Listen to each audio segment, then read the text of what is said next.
Namaste, Jai Hind and welcome. And as we begin the countdown for the Bihar exit polls and the numbers here at the News 18 mega exit poll, viewers, there's been a deadly terror strike in the national capital and the 10-11 blast coverage will also be a part of this evening's special broadcast.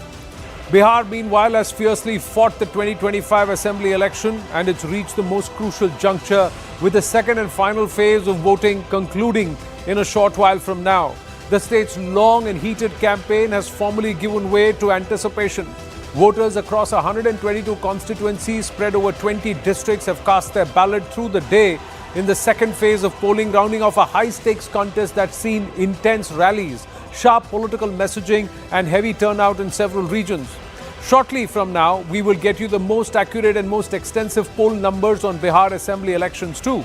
But first up, a quick check on the voter turnout, where phase 1, if that was a record at 65%, phase 2 is a record in itself because till 5 p.m. it's already touched 67.14% turnout, and that will be only revised upwards by the time polls close around 6 p.m. till the last person in the line is allowed to cast their ballot, and those numbers could touch nearly 70%. Now 70% in this entire Semanchal region, largely these two U's, the 2C of the phase, the shape, the borderline areas, and there to have such high turnouts, what does the implication of this? Is this a one-way swing for the incumbent, or is there an anti-wave? There are those who have gone down to Bihar, there are others who've spoken to analysts and spoken to Biharis, spread all across the migrant voter base. All of these aspects come into play. Zaka Jacob with us, Rahul Shivshankar with us, Nistula Hebar,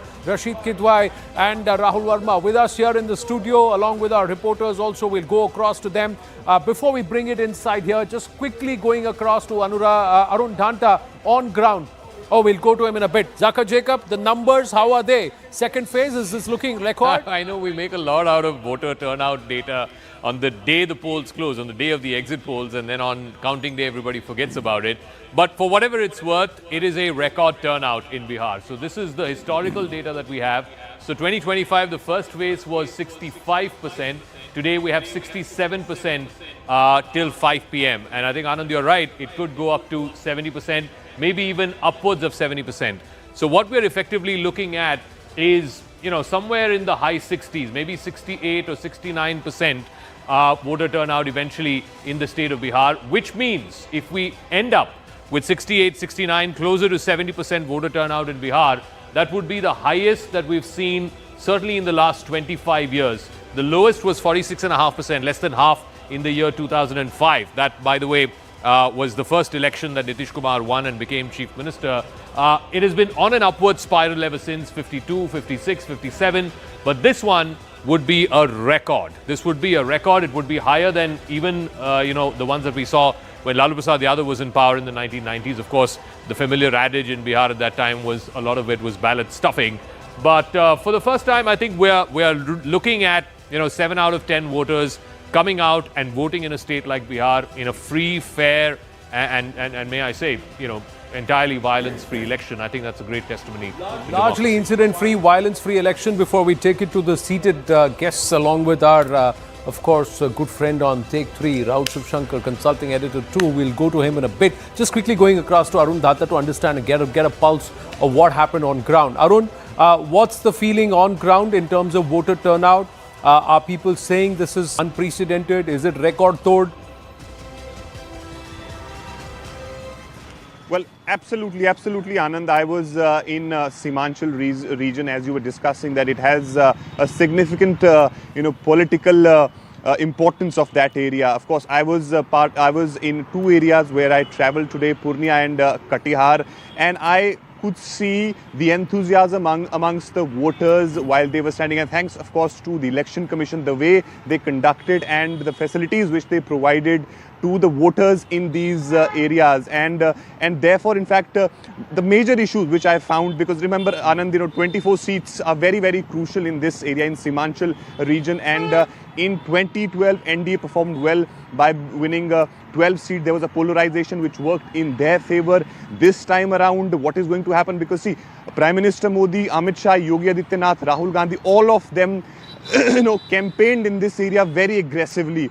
The pitch of Prime Minister and Home Minister was about infiltration, demography change. And one thing that I have found, Anand, quickly, when I was speaking to the voters there, I felt this, the young voters, especially the girls who are studying there in the college, they're saying that law and order is a biggest catch for the voters. That they're saying that they can roam around in the evening, in the night these days. And also importantly, jobs and migration. These two are also issues in which, if you remember that the airport which has been inaugurated by Prime Minister Modi 2 months back, that is also helping a lot. I spoke to a gentleman. He is working in IT sector in Bangalore. He said, I took 3 times flight from Purnia to Karnataka, so that is also a big boost. And also importantly, Makhana board, which has been established by central government, that is something which is giving high hopes to the people there, because the infrastructure and the facilities around that will increase. Remember that Purnia and Katiyar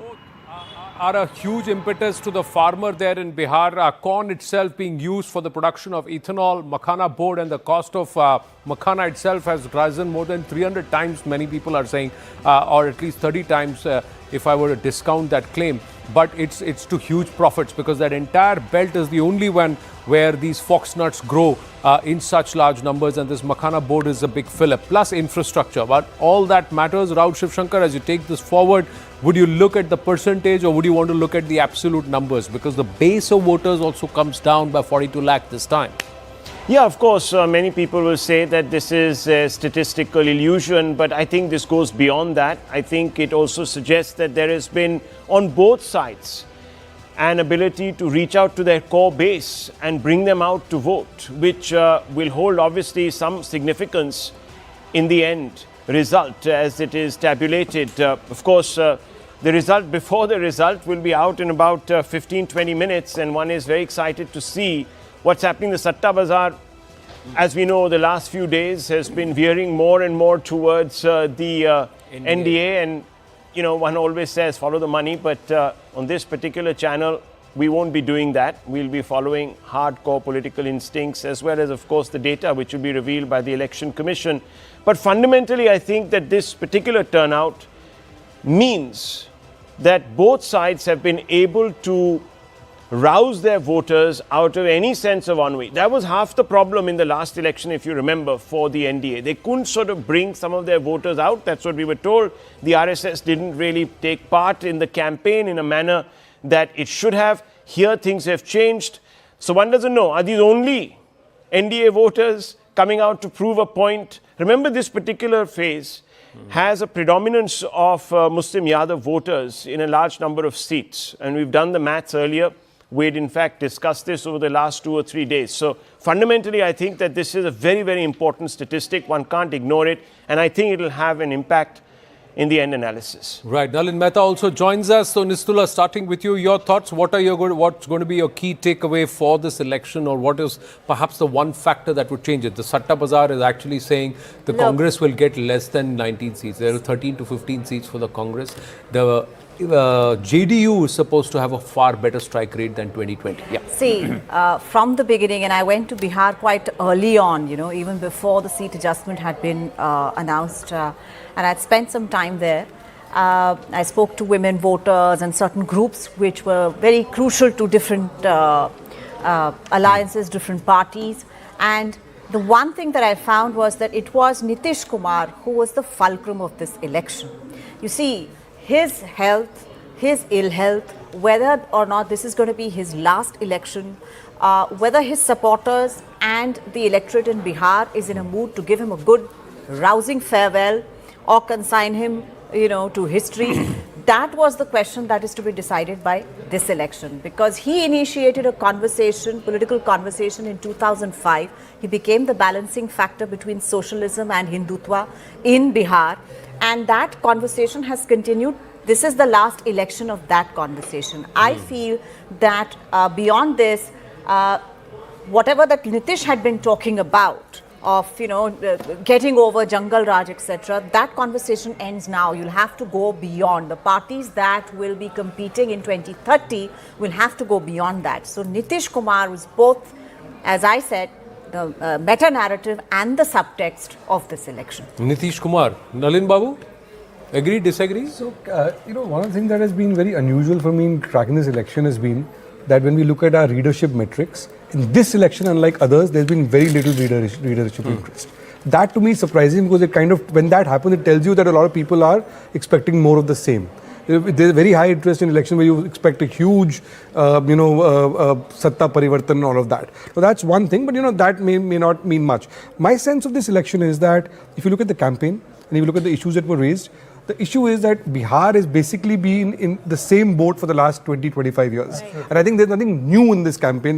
There's no X factor, no matter how much Prashant Kishore might say. The fact of the matter is for most of the voters is more of the same ho-hum. So, it's like there's no X factor which could change the game. And that, I think, is the big problem for Bihar voters in this election. So how do you square that with the record voter turnout, as we were saying? I mean, just before we came, at 5 p.m. it's 67%, yes, go up to 70%. So clearly something is happening for the people to come out. Looking at previous elections when votership data has gone up, psychologically, the evidence on that is very mixed. There is no evidence to show that high voter turnout necessarily means, which was the older conventional wisdom. It means that it's an anti-incumbency vote. There is no evidence to show that. It's actually 50-50. So it could well be that the election matters to people. The election matters to people because in Bihar, the state is what defines most of what people's jobs are, right?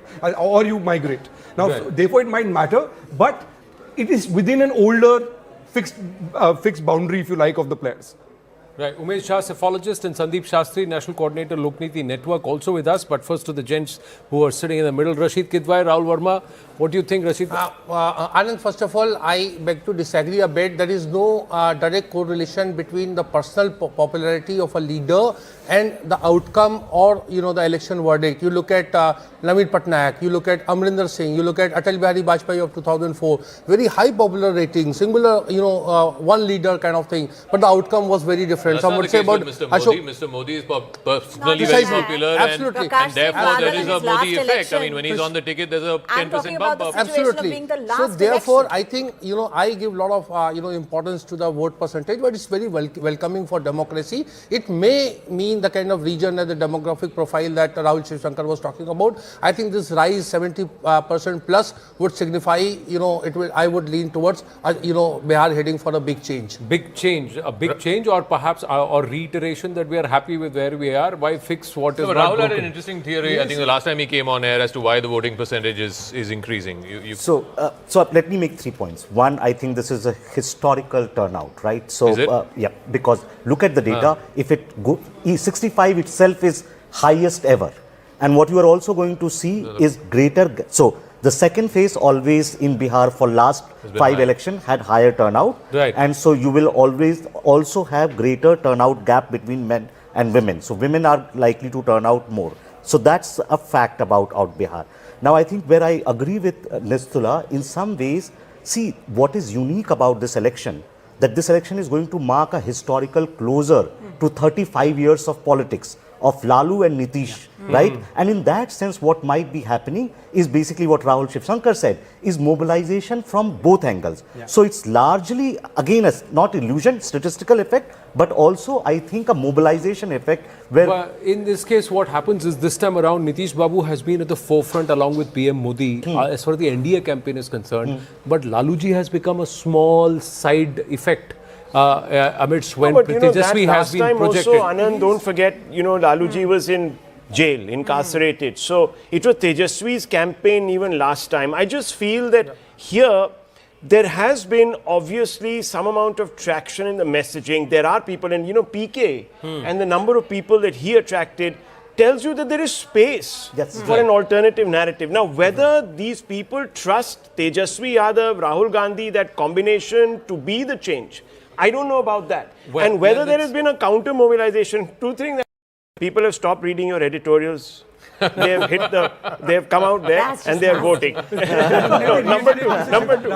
Number two, all the trains. He didn't need all you to the say trains- that on TV, I'm just man. kidding. I'm just kidding. Rahul, All the Rahul, trains, I didn't all the mean my trains. editorial, your editorial. I mean He's political always reading as a dedicated whole. newspapers with Right. a newspaper Okay, in front People of have him. stopped reading. All Let's the- just put it all that the- way. all No, one thing.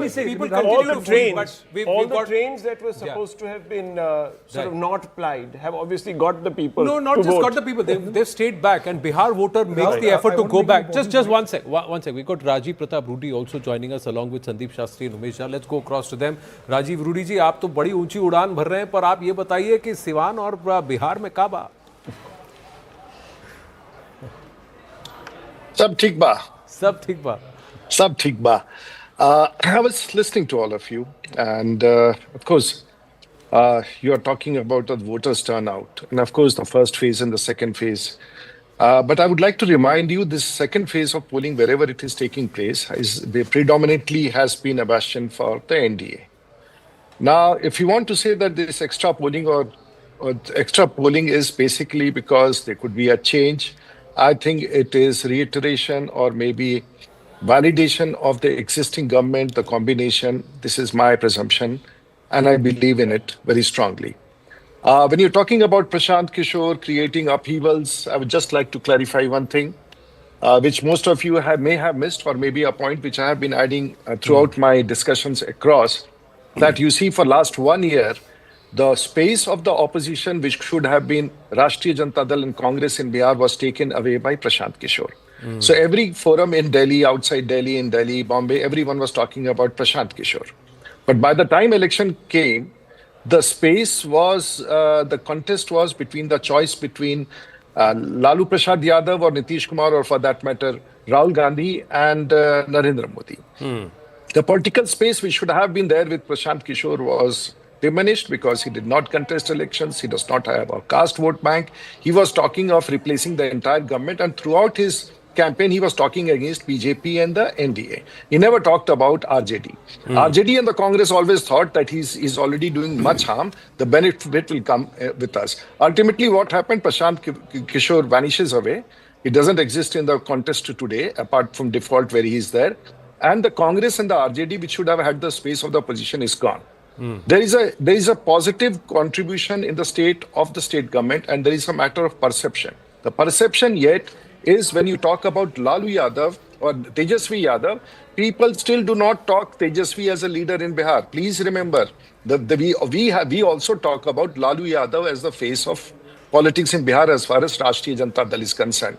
So all this, if you can analyze, will ultimately conclude to a point that there is a complete positive voting or a positive voting for the NDA, which I can perceive. So this could, if you would like to ask questions on this, this is my perception. No, but this Mr. is my Rudy, theory. you said And, that no one perceives vote theory and all could Tejashwi not- as a leader. Yes, please. Look, the outcome obviously suggests that the NDA won the last time. But it's not as if Tejashwi or the RJD did not get any seats. I think Tejashwi did a fabulous job Can I explain something? running with a Congress party that Yes, didn't can I really add explain any it? muscle to his campaign. Yes, can I explain this numerically? So Bihar is the only state in the country where Yadavs are 22% and Muslims are roughly about 18%. So this comes to roughly about a big 40%, portion of Bihar voters is between say around 32-33%. 18 and 12 would be how much? 18 and 12. About 32%. But fortunately, 30, 18 30. and 22 and 18 is 40, 18 and 12 is 30. Yeah, ji. 18 and 12. I'm sorry, I've got the figures. 18 and 12. Ji. Now, please remember, there are 70 seats in Bihar where the concentration of Yadavs and Muslims are there, which will even if Tejashwi would not have moved out of his house, he would have got these 65 to 70 seats every time. The question is whether he is able to muster another 7 to 8% is a big question. Now, the entire Congress doesn't add up much because the forward votes, which symbolizes the Congress party in Bihar, is not with the RJD or the RJD or the Congress yet. It is still with the BJP per se and the other forces. So if you all have to analyze it this way, You can have different logic to say that your entire argument for last 2-3 days, or all the journalists are saying, large turnout against the government, people. No, I think it's completely wrong. No, देखिए sir, Or maybe I 2005, thought so. 2005 when I thought so. Nitish Babu came, Zaka was putting out the numbers, 40% voting, very little voting when Nitish Babu came when Sarkar palta. So the voter did not come out to vote for RJD. Those who wanted to vote for Nitish Babu, they came, and that's how the numbers happened. It's one of the lowest numbers in 2005. So Bihar itself shows that. But let's go. Rajiv ji, please stay on with us. We are doing the mega exit poll here at News 18. So quickly taking you through the methodology before we go to Umesh Jha and Sandeep Shastri ji. Poll methodology, 122 Vidhan Sabha constituencies have been covered out of the 243, 255 interviews in each constituency. 15 polling booths have been picked via random sampling, structured questionnaire in Hindi via app, and field work on the day and day after polling for phase, on the day after polling for phase 1, and for phase 2, respondents have been asked on polling day. Every interview has been geotagged for authenticity. So that's how this exit poll is going to be done, is being done. We will have the numbers trickling in about 15 minutes, basis phase 1, and then phase 2, the consolidated numbers by about 7:30. Umesh ji, please tell us what's been the response on ground and what should we expect? Is this closer? Is it going to be closer or leaning? The trend is towards the Satta Bazaar predictions, or is there something different? Well, I've seen the numbers for phase 1 so far, and from phase 1 numbers, we can conclude that NDA will do relatively better than what they did in 2020 election in the constituencies which went to polls in phase 1. And the important part here is that this improvement will be largely because of better performance by JDU. So BJP will more or less consolidate on where it was. It's JDU which will improve its tally from 2020. So JDU strike rate will be better, and that many people are predicting. Did you get a sense of why? Is it because of Nitish Babu? Is it because of the fact that the Modi-Nitish combo was actively projected right through? It's the LJP factor. In 2020, there were about 33 seats where JDU could have won if LJP was contesting as part of NDA. Right. But that didn't happen. So out of those 33 seats, I see that there are about 21 seats which are in phase 1 this time. And out of the 21 seats, JDU seems to be winning 15-16 seats out of that. So that's adding to the tally of NDA. Right. And that consolidation of NDA votes is perhaps what is making the most important difference here. Very interesting. Will be interesting to see, will LJP return the kind of strike rate that it's expected, because it's pulled about 29 seats to itself. Now many believe bahut zyada de diya to Chirag Paswan. Will he actually live up to that expectation? Nalin Mehta has a point, and then Sandeep ji, please weigh in. Yes, on Nalin the Mehta. JDU factor, I want to add to what Nisala was saying. In the Lok Sabha of 2024 results, the JDU seat share was up to 72 from 43 last time, if you extrapolate the Lok Sabha to the Vidhan Sabha, which meant the strike rate went up significantly. A lot of that was because of the surprise that happened with LJP last time, LJP cutting a lot of votes and so on. This time, they're all fighting together, while there have been issues within the alliance. At the moment, if the JDU is going to be in the forefront, and I think it is at the moment, and let's wait for the election results or the exit poll results, then you might be seeing a replication of the 2024 kind of matrix, where the JDU strike rate increases significantly, the BJP remains more or less similar to where it was, and RJD and Congress go further down compared to 2020. That's what happened in 2024. The question is, what has changed in Patna between 2024 to now? We have not seen any significant evidence of a massive shift on the ground from that matrix. Right. Rajiv Rudy has limited time with us. So Rajiv ji, just quickly asking, MY factor, Mahila youth, Mahila Yuva or Muslim Yadav? क्या बढ़ चढ़ के बोलेगा sir? No, Muslim Yadav to always speaks in a loud tone, and that is what scares everyone away. And I have an experience, if you can count my experience, though I can speak slight bit of English too. 7 terms in parliament, 1 term as an MLA. I can see it on the ground, and I have been moving around in the state, in my assembly constituency, in my parliament, and across North Bihar. North Bihar always fares better than the South Bihar, but this election South Bihar is faring well. And now it's a quiet voting. People are not speaking. There is no wave. And there is no anti-wave against the government. And there is some credibility which is there with the government. When we talked about LJP, LJP would not add seats. But the overall political combination which has emerged or the combination has sent a message for all of them to vote together.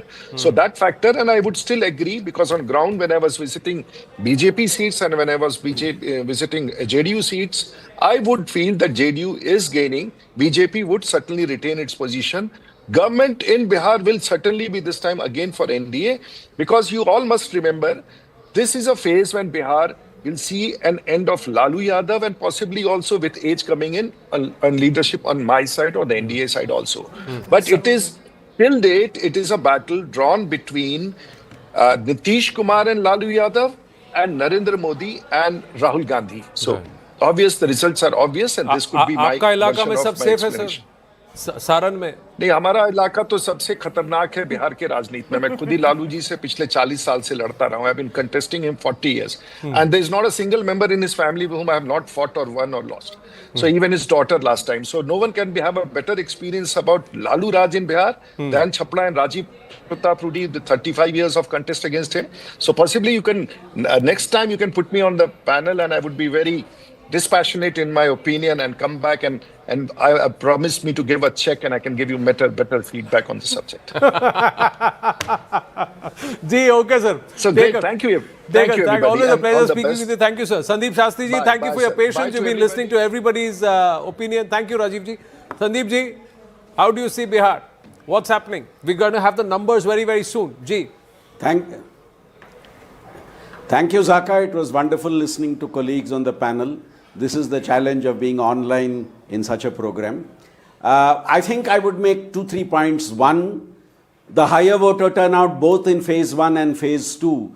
I don't think either side should say it is beneficial to them, because there is no past empirical evidence to show that higher voter turnout helps the defender or helps the challenger. What seems to be crucial in Bihar this time is 2 factors. The MY you referred to, but not the MY which was looked at by Rajiv ji. I think the MY crucial this time is the Mahila and the youth. A higher woman voter turnout as last time, I think will be advantage NDA.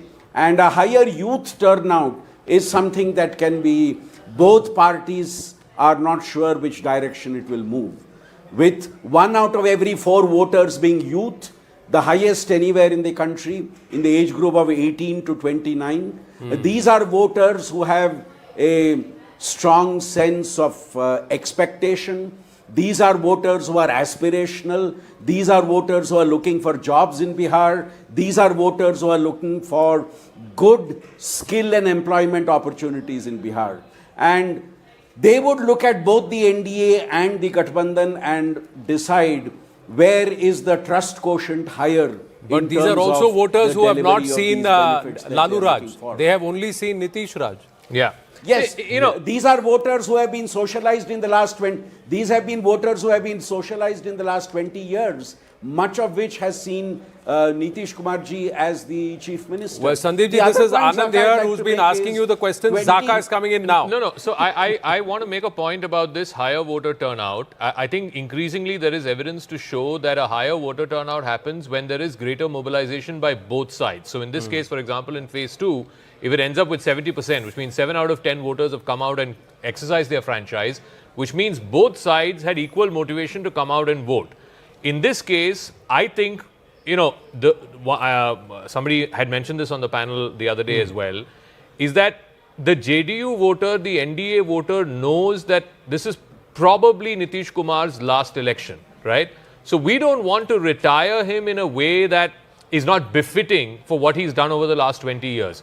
So generally, the incumbent voter is less motivated than the anti-incumbent voter, because the anti-incumbent voter is angry, wants to change, is not happy with the existing situation. So there is greater motivation for the anti-incumbent voter to come out.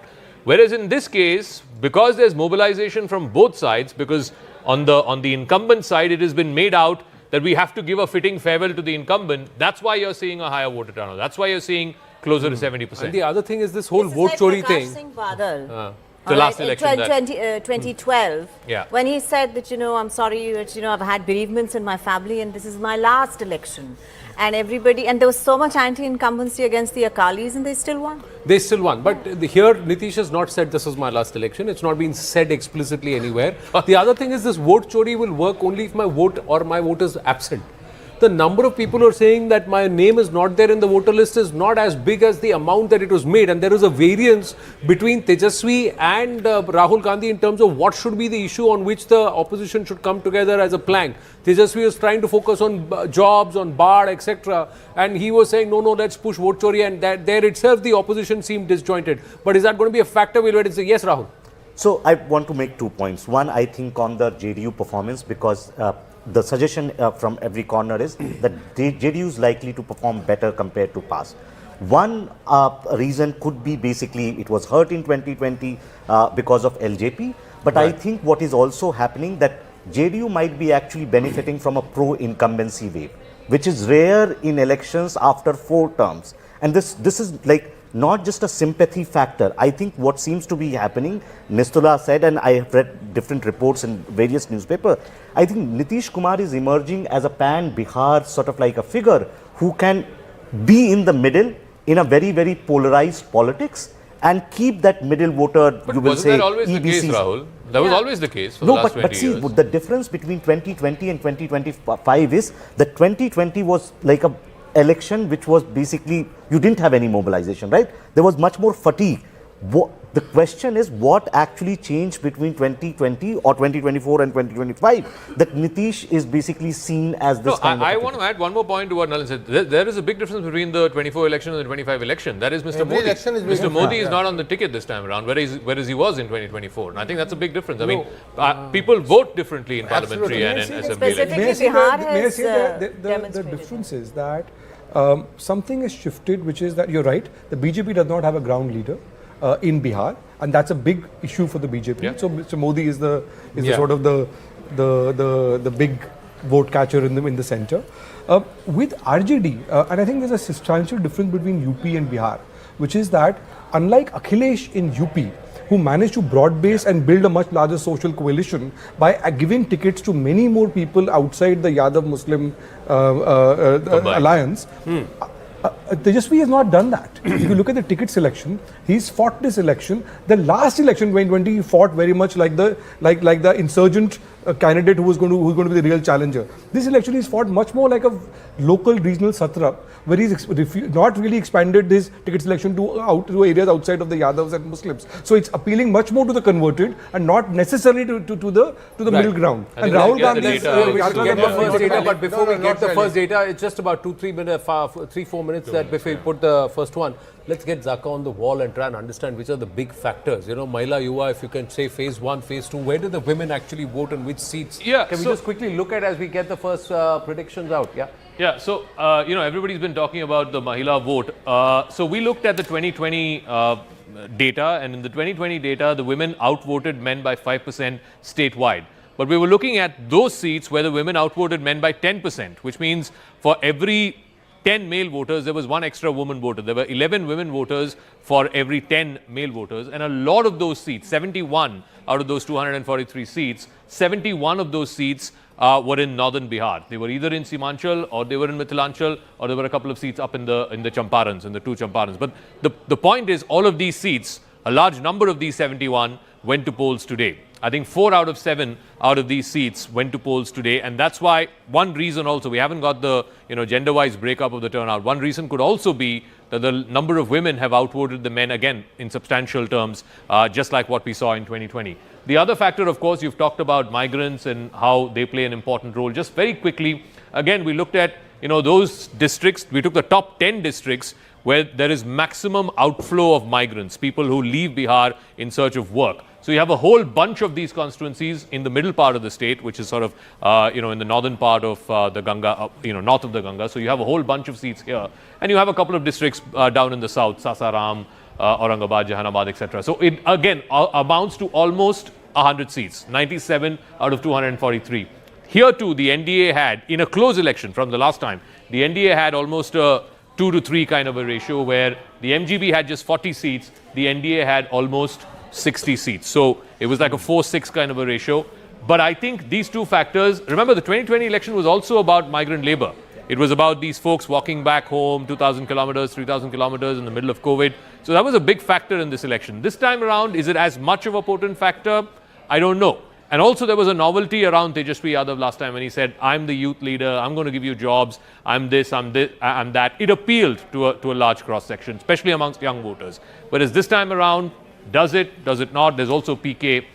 All right, we've got the first. Right, we've got the first set of numbers. So Zakas timed it perfectly, viewers. So let's quickly get a sense of the first set of numbers, and these are projections after phase one. So phase one projections. These are the mega exit poll numbers. Phase one projections: 60 to 70 seats in phase one. The NDA out of the 121 that went to the ballot, so they are running away.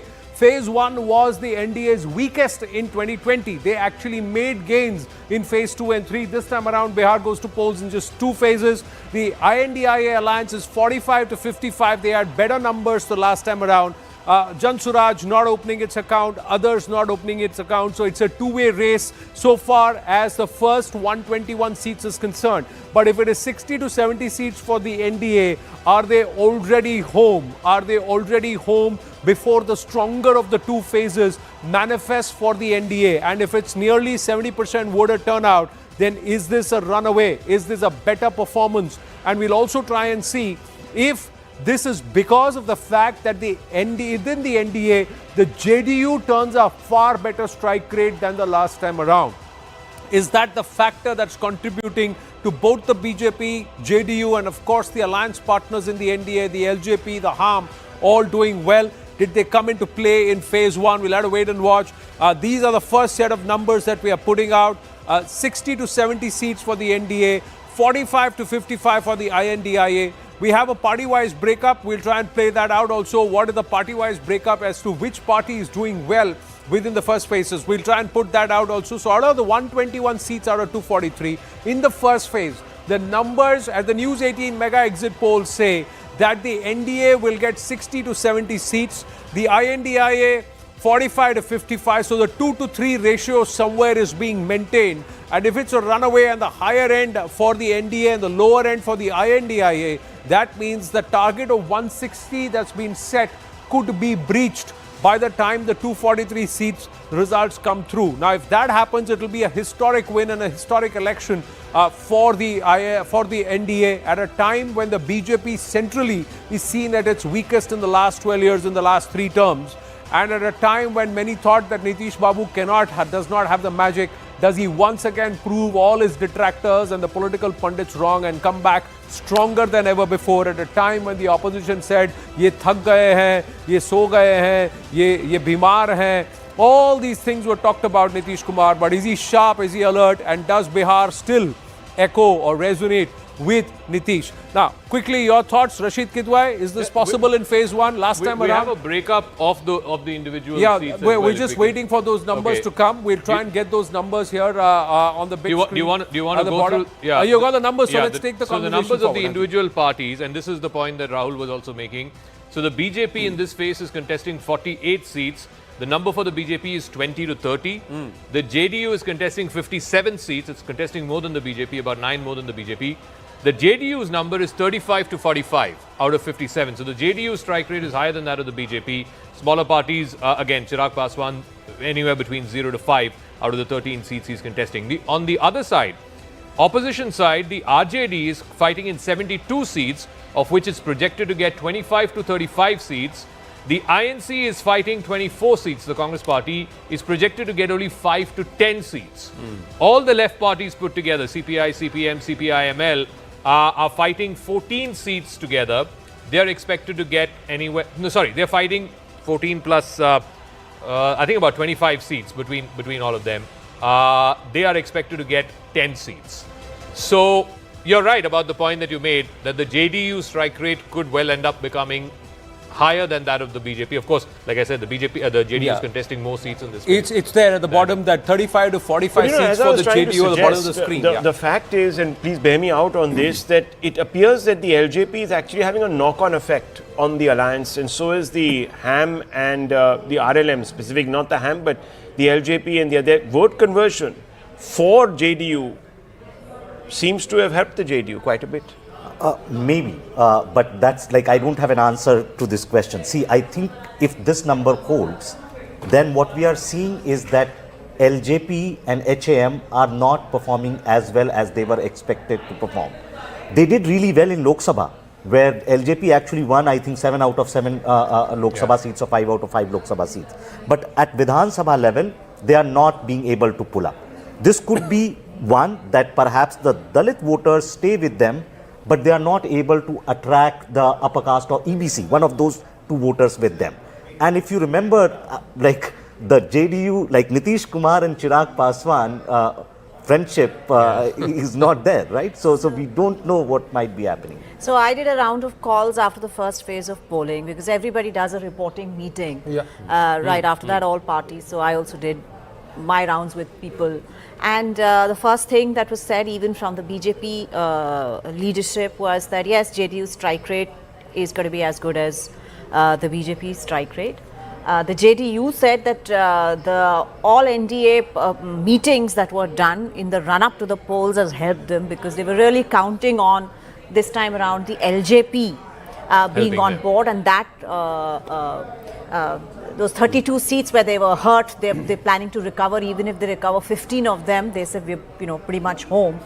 But one important thing that your findings don't reflect is a lot of worry in the NDA camp about Prashant Kishore. There were at least 2 seats in Patna city that the NDA was worried about. Ki ye phas gayi hai.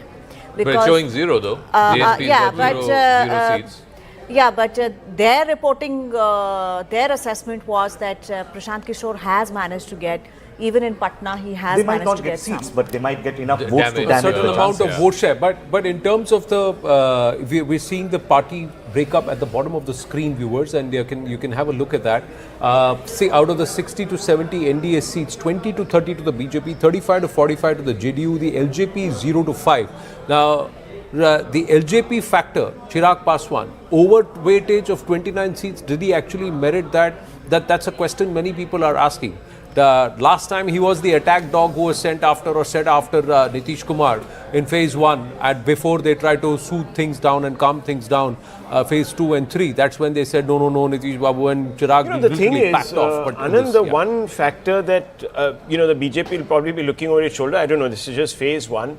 The JDU does well, obviously the dependency on the JDU increases. Let's not forget that, even at the center. I think they are very clear this time that they don't mind the dependency. I'm just saying that it's an interesting... always about revolving around Nitish Kumar and JDU. Yeah. If JDU, does well, then obviously there is no way that, the alliance would not win, the ruling alliance would not win. But I find, I'm not contesting the numbers of this survey. After all, we must remember this is an exit poll, and this is a kind of, estimated projection. There is something is different. I mean, we are saying in Mahagathbandhan, how is that left is doing so well? In the sense that the strike rate is about 50%. No, but the left did well last time around also. The left did well last time. In fact, the left had as much seats as I think the Congress. They had 15 in all, and the Congress had 19. Zakato, last time it was a very close election.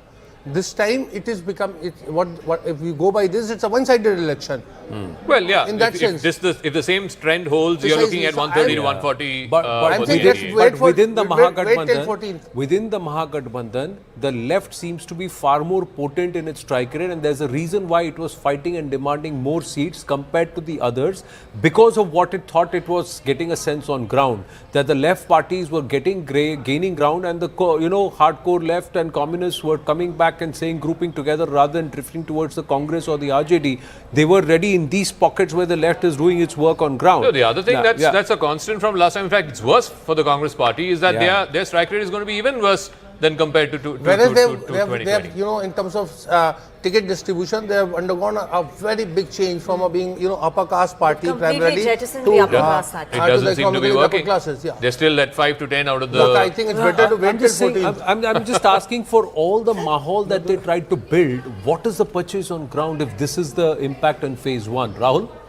No, obviously there is a crisis there for the Congress. It's messaging completely off the mark. Look, I mean, one has to preface all one's remarks by suggesting that let's wait till the 14th, but fundamentally it does. परिणाम चौंका देने वाले होंगे. नहीं, ठीक है, वो तो The only difference in Rahul Shivshankar's case is they take clips of him and put it on Twitter. Poor Mr. Kesri didn't have to deal with that. परिणाम चौंका देने वाले होंगे, हम चौंकेंगे या वो चौंकेंगे देखेंगे.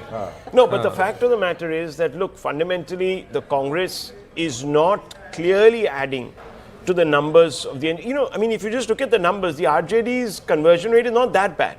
It's not hopeless. It's veering towards the 50% mark. Rahul, there is one thing that the Congress has managed to do in this election, which is that completely keep out the AIMIM of the fray. Yeah.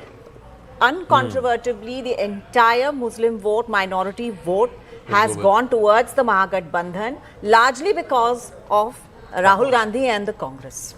And the stances that he has taken, not just in this election, but progressively in the past. But Nisla, the problem is this: in 5 years, if they have gone to an even lesser strike rate than what they won last time, 19 out of 70, this time it could be 10 out of 61. Well, that's the problem of not building your political program. How does that justify, whatever position he's taking? Time. No, we try to see if we can get Umesh Jha back on the thing because he's putting out the numbers. But these numbers, the projections at the News 18 mega exit polls show that the left strike rate is better even than the RJD in phase 1. Yeah. That's a trend, even though they're contesting lesser number of seats. But 10 to 15 seats out of the 30 contested, it's quite intense. Yeah. But compared to 2020, if this number holds, the strike rate for every constituent within MGB is lower.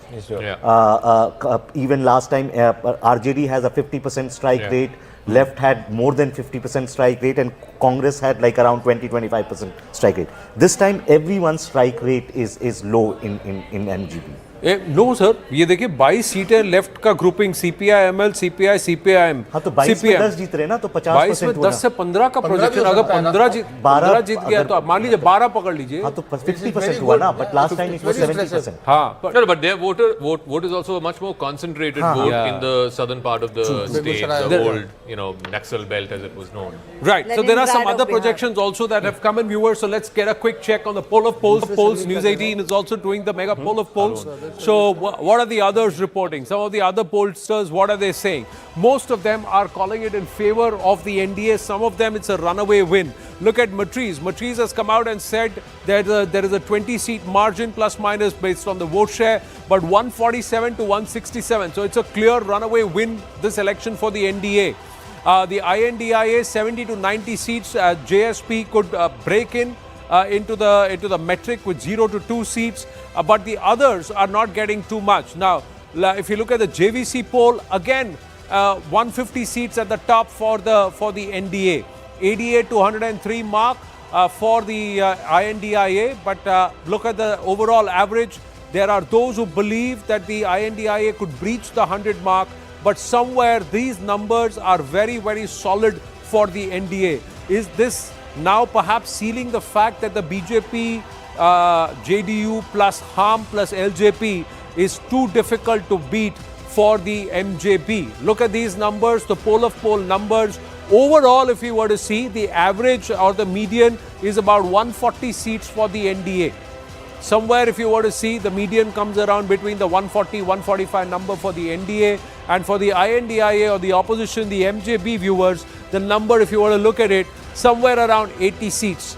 80, 82 seats is what they are saying the MJB will get. Jan Suraj Party may not open its account if you were to look at the overall aspect, and others, there are others who could draw anywhere between 4 to 5 seats. 3 to 4 seats if you were to look at these numbers. Now, Dainik Bhaskar, People's Insight, JVC poll, Matriz, and of course the News 18 phase 1 projections. We'll get you the phase 2 numbers in a bit. Nalin Mehta, your thoughts?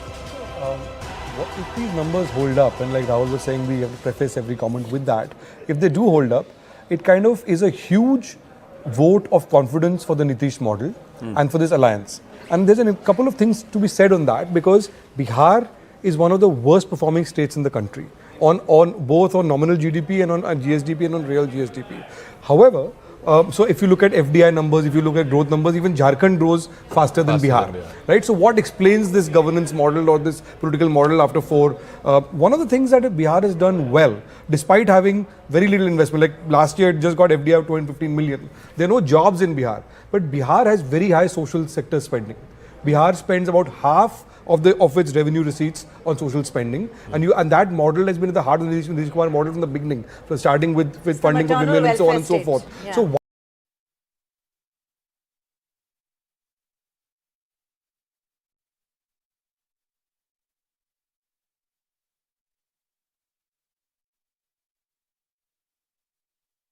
and that has got something to do with the other. Otherwise, you would have a massive change. So it's an interesting model, I think. And now with the freebies that have been promised by both sides, the numbers just don't stack up. If the cost of about 60,000 crores, if the Mahagathbandhan's promises are to be fulfilled, and about 36,000 crores of the NDA's promises are to be fulfilled.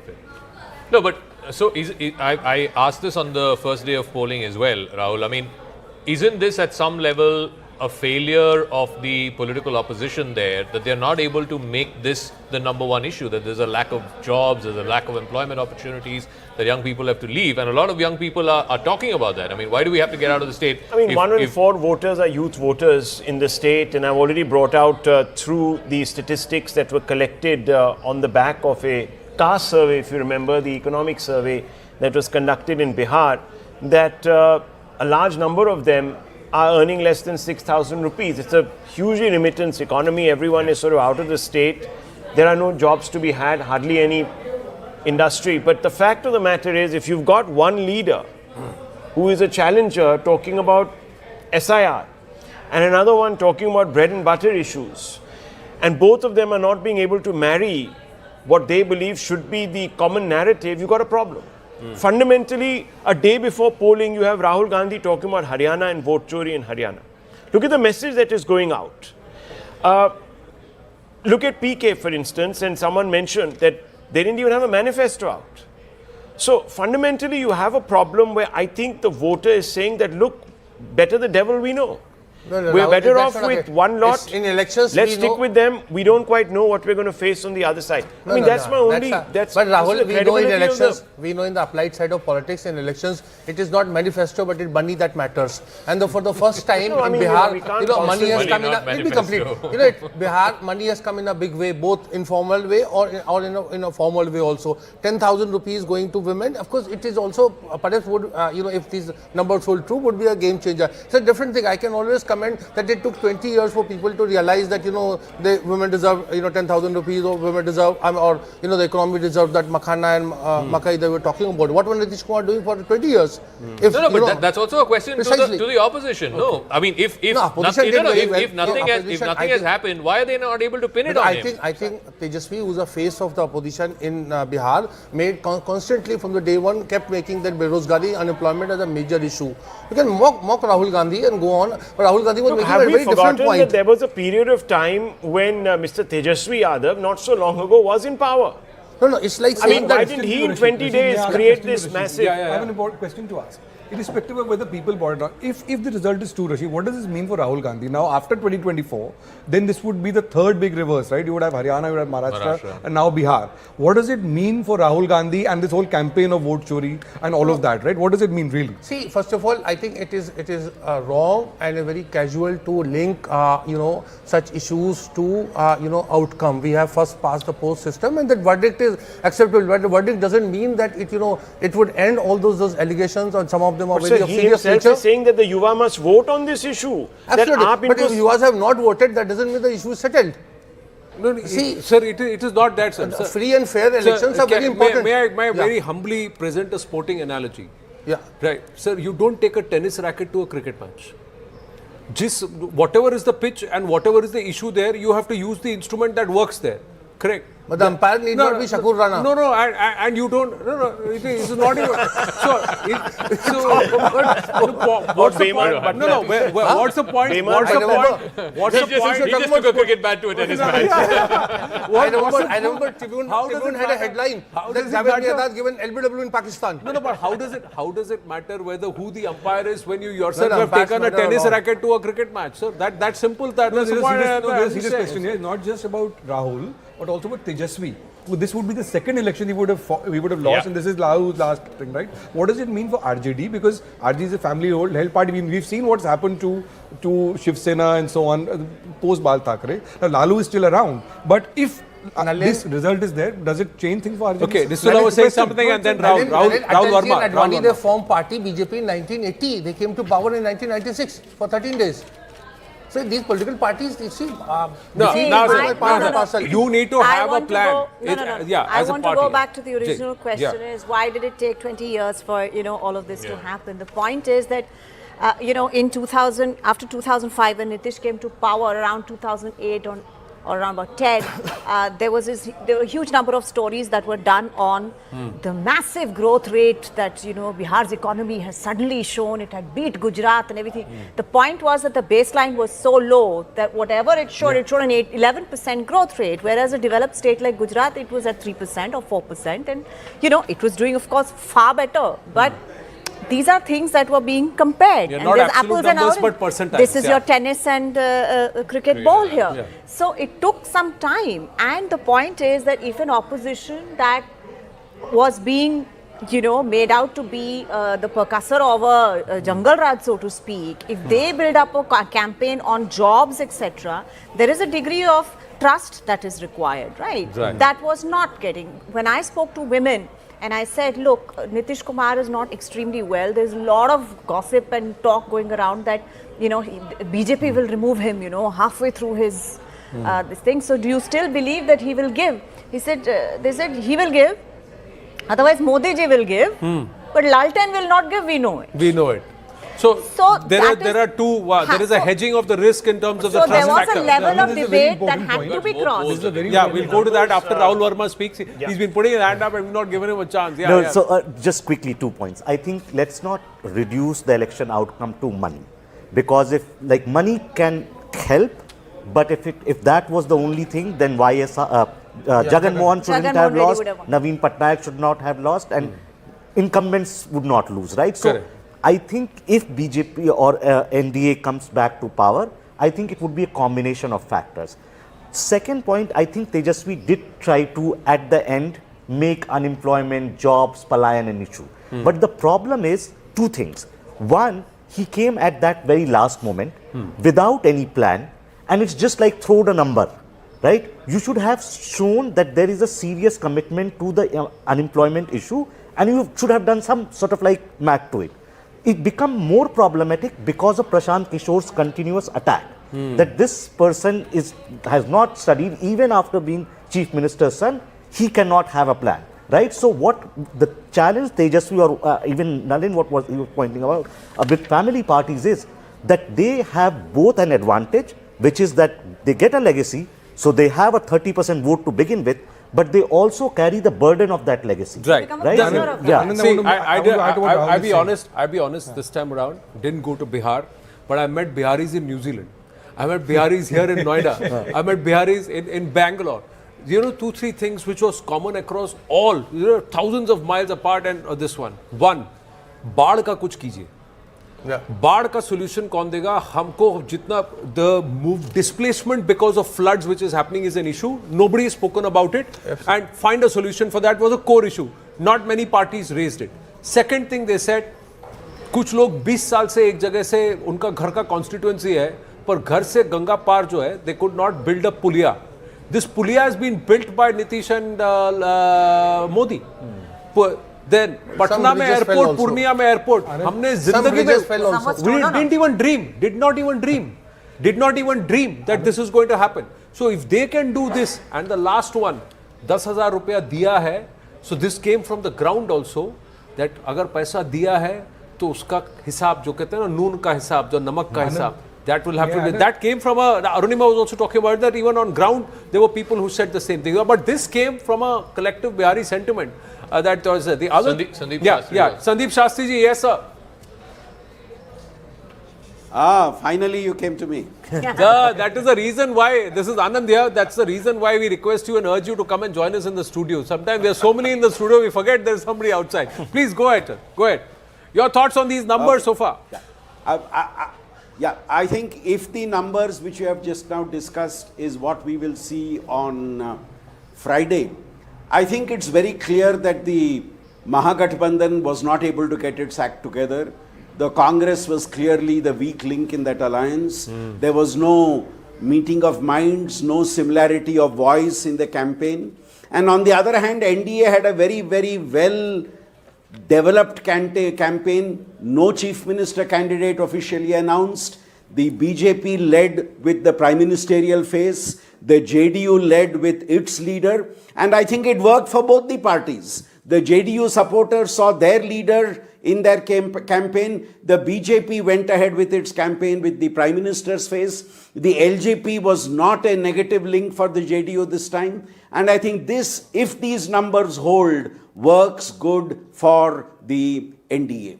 And I think it's very clear that the trust quotient, be it of the youth, be it of the women, the trust quotient is significantly higher for the NDA. But of course, we must take that insurance policy, assuming that this turns out to be right on Friday. As per the exit poll so far, BJP Bihar mein Kaaba, NDA ki sarkar ba. That's what it looks like. Yes, Nalin. Three numbers here to put context to these results if they hold. The per capita income of Bihar is 33,966 rupees based on the last data we have. Right. Compare that with UP. Right. UP is 51,898 right. and Jharkhand is almost double at 64,347. Right. So, in a state which is so poor even compared to UP or Jharkhand or Madhya Pradesh, the other Bimaru states, Bihar is a laggard in the Bimaru states. If you have a result like this, if these numbers hold, it can only be explained by the politics of Vishwas. While the economy may not have significantly changed, something has happened there where Nitish Kumar remains the one person that people trust, which is what Nitya was saying. Right, and they got this time around. The BJP did not make any mistakes about putting, in fact, they course corrected. The first set of posters that were put at the BJP headquarters, election war room and that region in that 5-star hotel, did not have too many Nitish's pictures. Ab ki baar NDA Sarkar was written, but Nitish was not there. Then they changed those posters. Yes, Rahul. One small point that I just wanted to add to what Nalin was saying, and perhaps, you might have a take on it. I just feel that fundamentally you might want to sort of look at once again the way the maths has taken shape in the alliances. And I think we don't have vote share data, which would have been very instrumental in looking but I really... think he'll release the vote share Okay, after that he would gives be wonderful. both the phases. Because this is Abhi right now projections based on phase one. We're jumping to conclusions about conversions.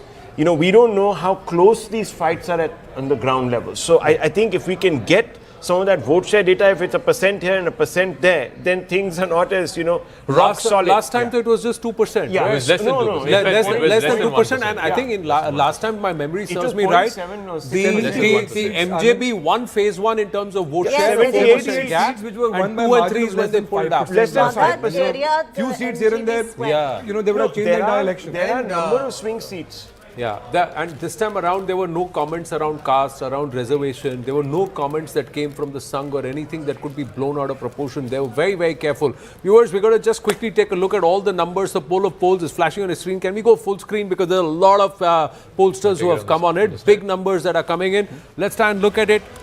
Here are the numbers. Let's try and look at these numbers as we walk closely and look at them. Matriz at the top at 147. Is there an outlier that we see? There is no outlier, but there are two pollsters who are giving the Mahagathbandhan more than 100 seats. Two pollsters who are giving more than 100 seats to the MJB. In fact, nearly 110 seats is Chanakya strategy, which is perhaps giving the lowest number for the NDA at 130. Most of the pollsters are giving more than 135 seats, nearly about 140 seats to the NDA overall in this. So 140 seats means a better performance than the than the last time around. 140 seats is a better performance than the last time around for the NDA. Jan Suraj hasn't been able to make too much of an impact except for PMark, which is giving it nearly up to 4 seats at the top end, and People's Pulse, which is about 5 seats.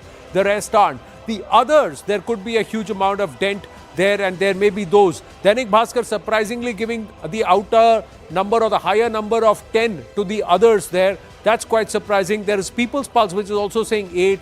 Who are these people who are to wait and watch? Matriz is also saying 2 to 8 seats to others. So that's interesting. What's the highest number? The highest number that's been given is 167 by Matriz, right at the top there for the NDA. And the highest number for the INDIA Alliance or the MGB is Chanakya Strat at 108 seats. That's the variance that we are getting. But somewhere 140 seats for the NDA overall.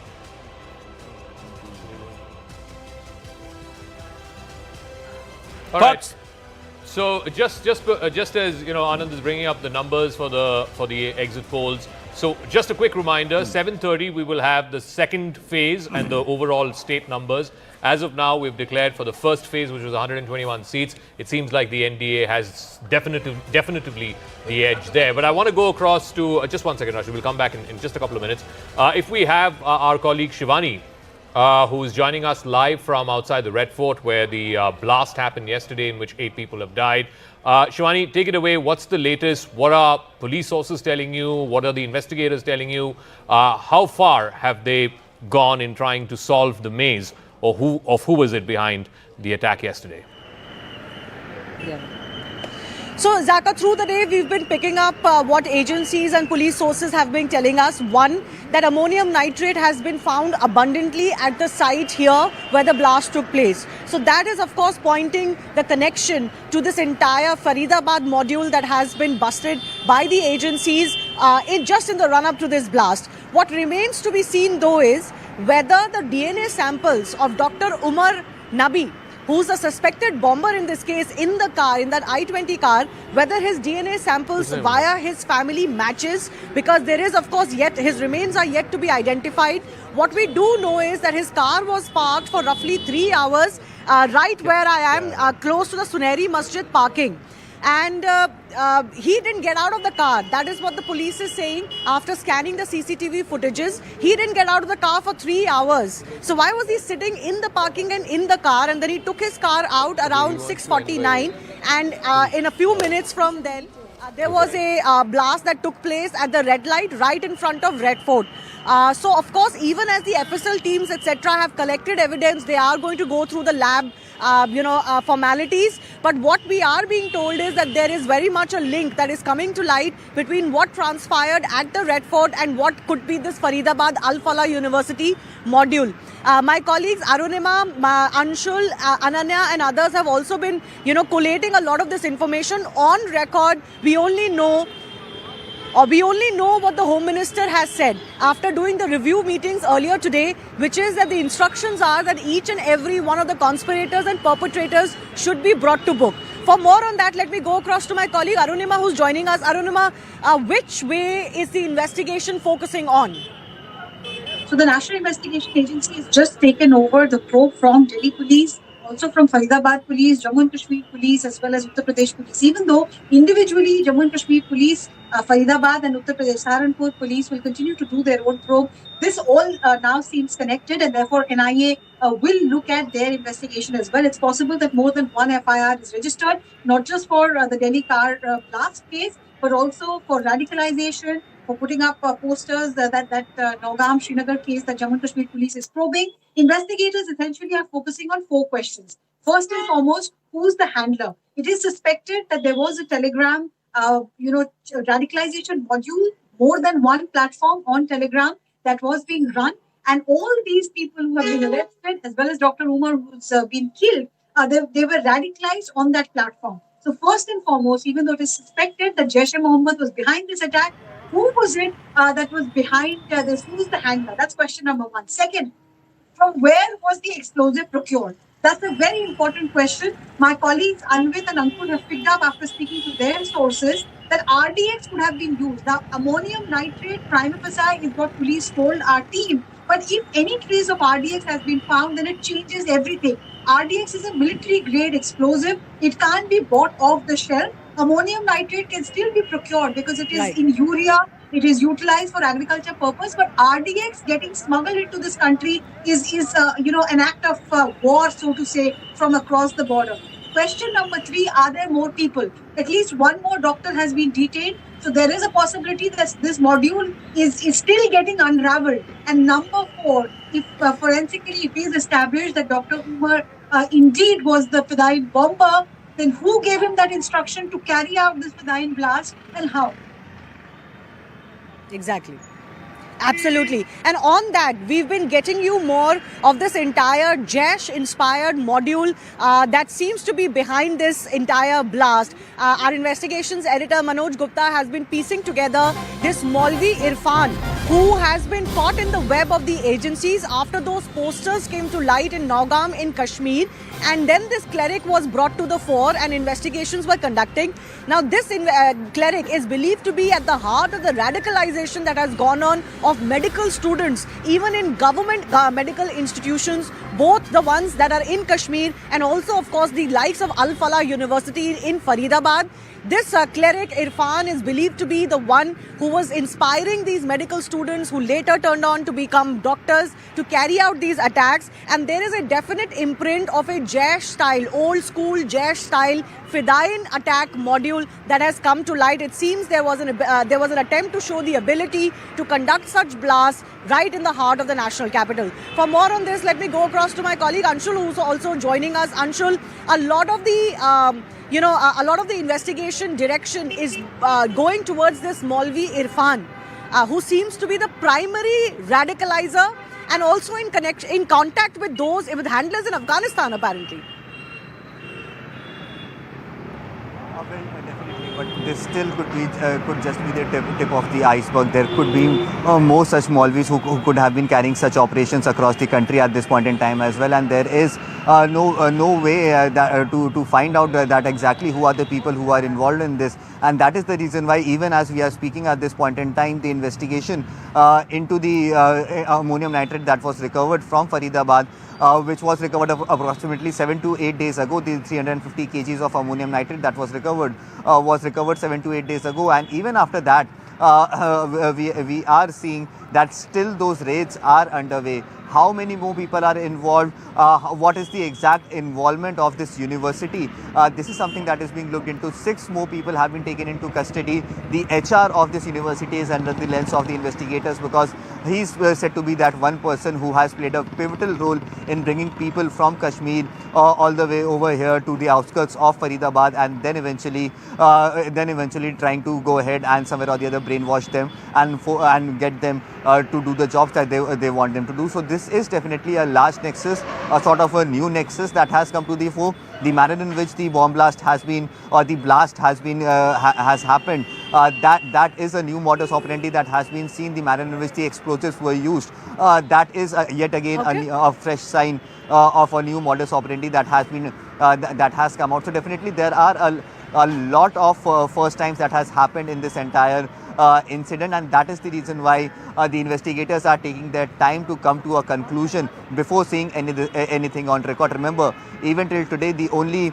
official version that has come in from the police was approximately an hour after the blast had happened, and the Delhi Police Commissioner had given a press brief. Post that, there has been absolutely no press briefing or no official statement or on-record statement that has either come in from the Delhi Police or any other agency for that matter. So definitely there are a lot of reports. So NIA has taken over this investigation over now. While there has been no official clarification on exactly who is behind the blast and exactly who are the individuals linked, if there is a link to the Al Falah University cash recovery as well. But there are a lot of signs that are pointing out to what has transpired. And because the UAPA has been invoked, I want to go across to my colleague Ananya on that. Because the UAPA has been invoked, the Explosive Act has been invoked, it goes us to show that certainly terror has not been ruled out, and investigations are currently looking at this, at least at the investigation stage, as a possible terror attack. Well, it's in fact a terror attack because it's make it very, very clear that Section 16 of the Unlawful Activities Prevention Act, which is pertaining to, in fact, which is defined as the terrorist act, in fact, the Unlawful Activities Prevention Act of the UAPA has been invoked along with that Section 18 of the UAPA. Both these leading to, in fact, at least a life term and the maximum punishment going up to a death penalty. And this is, in fact, why, such stringent, laws have been imposed. In fact, UAPA is a law wherein which the accused can be held under police custody for over 30 days in one go. The investigators can ask for their, custody, and that is something that makes it very, very crucial. So definitely a terror attack is something that has not been ruled out at all as far as this investigation goes, and a watertight case is, would be prepared by the investigators as far as this particular, blast is concerned, because it is only after 2011 that Delhi has seen such a incident happening again, and this is something that the investigators would be worrisome about. They want to put out a very watertight case as far as things are concerned. Absolutely. Suffice to say that there are alarm bells ringing as far as the security apparatus is concerned. Yes, a cache of nearly 3 tons of explosive material was captured and discovered, but something has gone amiss for this particular suspected bomber, Dr. Umar Nabi, to manage to roam around the national capital region with suspected explosives and to even be able to detonate it.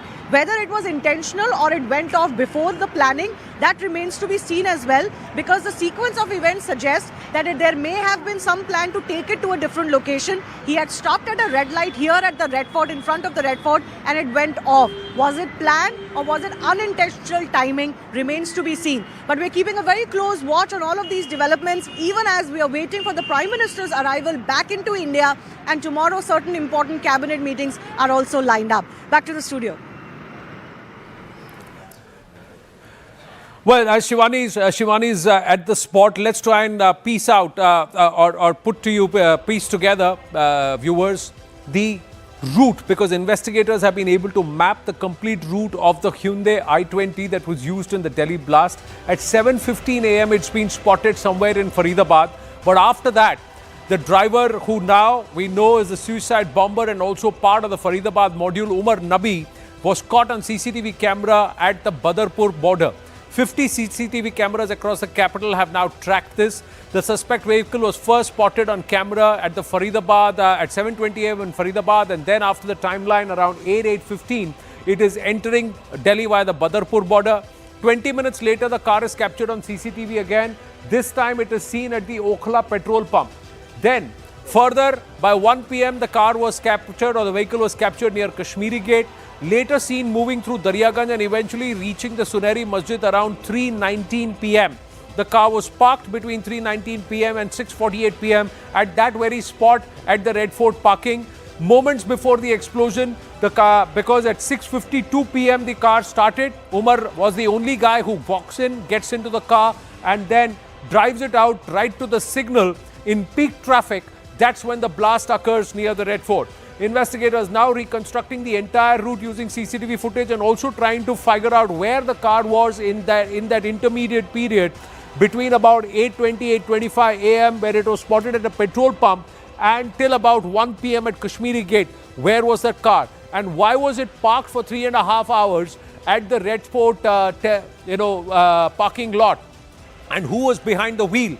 That now has been established as it was Dr. Umar Nabi, who was part of the Faridabad module. So now how this Faridabad module was busted, that's another story, viewers, and this becomes very, very interesting. The investigators, especially the Jammu and Kashmir police, stumbled on a poster that was put out somewhere around the 17th and 18th of October 2025 in Naugam, which was a Jaish poster. That poster and investigation into that led them to posters supporting JEM that was surfacing, and further in October itself in another region of Kaziganj and that area where Dr. Adil was seen putting out the similar posters. That led, and these investigations between 28th October and November 3rd, OGWs or terror workers were arrested in Naugam, who pointed and said, we did it at the instruction of a Maulvi Irfan, who is a Maulvi at the Nogam mosque. Maulvi Irfan then says that I am close to Adil, and he also names another person, Zamir Ahangar. Adil and Zamir Ahangar, when questioned, 3rd and 5th November, when Pol Cops Nob Maulvi Irfan. Irfan used to be a paramedic at the Government Medical College in Srinagar, where Umar, Adil and Zamir, they were all students along with Muzammil. They were his students. So he's been in touch with them all through. He reveals leads of these doctors further, and then the Faridabad module where Adil is picked up from Saharanpur. Adil then reveals the whereabouts of Muzammil and Muzammil's accomplice or cohort or companion, that is Shaheen. And Umar Nabi is part of this group. November 5th to 7th, joint teams nab Adil Ahmed from Saharanpur. Adil had fled from GMC Anantnag, and AK-56 rifle recovered from his locker. Then 6th to 8th, Maulvi Irfan reveals the role of another aide, Zamir Ahangar, who leads the probe to Dr. Muzammil in Faridabad, and the Al-Falah University comes into the picture. Raids are conducted November 9th at Faridabad residence, leads to a massive seizure of ammonium nitrate, timers and detonators. There is another accomplice, Ishtiaq, who is living in the Fatehpur Taga region, very close in another village in Faridabad, not far from Al-Falah University, where nearly 2,900 kilograms of ammonium nitrate is recovered. Also, the teams nab Muzammil's friend Shaheen from Lucknow, and an AK-47 is found in her car, and it's linked, and they know that these people are all connected to each other. The cops begin search for Muzammil's associate Umar Nabi, who's actually fled. He is suspected to be the driver of the blast car in Delhi, and 10th November in the evening, Umar Nabi goes ahead and conducts a Fidaiin attack. Now, this entire web, the core person in the center of it all is this Irfan, who is a Maulvi, who is a radical. He is also in touch with the Jaish-e-Mohammed and in Nangarhar. And after the 2021 incident, he has, and the takeover of the Taliban, the old contacts and the old routes were established.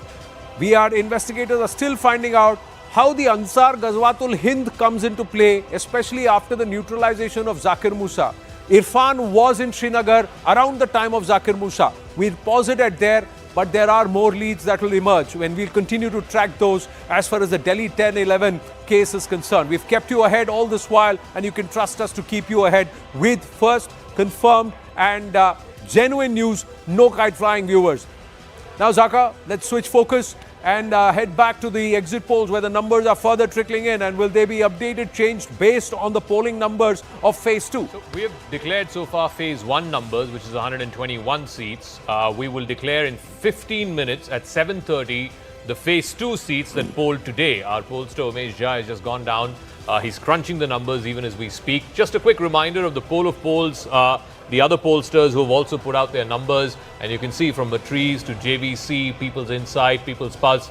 So on the lower end, we're looking at 130. I don't see anything that's lower than 130 for the NDA alliance. And at the higher end, we're looking at 165, 167.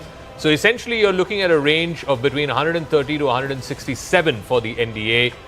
For the India Alliance, at the lower end, I'm looking at 70, which is the first poll, the Matriz poll, and at the higher end, 108. That's a fairly big, almost 40-seat variance there. But essentially, directionally, all the exit pollsters seem to be predicting the direction of the poll result, which is that it'll be a reasonably comfortable win for the NDA. The Mahagathbandhan will be losing the second election on the trot in 2020 and now again in 2025. Rahul Shivshankar, Nistula Hebar, Rashid Kidwai, Rahul Verma and Nalin Mehta here in our studios. Well, Zach, one will have to look at the poll percentages also, what the vote shares of all these various polls are. But the one that I've looked at, PMark, seemed to suggest there was a 3.5% to 4% difference between the NDA and the MGB. And if that is the case, that means there is significant consolidation in favor of the incumbent alliance, and that will be curtains really for the MGB, and they'll have to go into introspection. Why do you think this is the case? I mean, this is turning out to be a far, I don't want to use the word easier, but seemingly an easier election. A huger number of voters, if the vote share sort of increases for one by 4 or 5%, then there's a no contest really. No, in this situation, this is a different election from 2020, which was under the shadow of COVID. Correct. So you could also see that people may not have wanted to come out to vote, several didn't. Then secondly, Chirag Paswan really dented the NDA, at least the JDU, in 32 seats, where their margin, the margin polled by LJP candidates, was more than the margin of defeat of the JDU candidate there. That is no longer a factor here, and you had Mukesh Sahni on this side finally deciding to go here. The NDA was all together, everybody who fought the 2024 Lok Sabha election, they were together in this. So it largely went to a bipolar sort of a situation. It was an either or thing, and I think people spoke to their support basis and they've come out to vote. To add to the Chirag Paswan point, and Nistina was saying, out of 135 seats where his party contested last time, 32 they got more votes than JDU, but in 26 of those 32, the LJP got more than the margin with which the JDU lost. So that was the magnitude of difference. Now he's on this side. They cut the votes, and now that's gone. But the MJP had a chance. They were on the ground early. They were drumming up support. 3-4 months there was a huge amount. Did they time it too early? Did they peak too early, or were they pulling the carts in different directions, Rashid Kitwai? Because these numbers they will not be very happy with.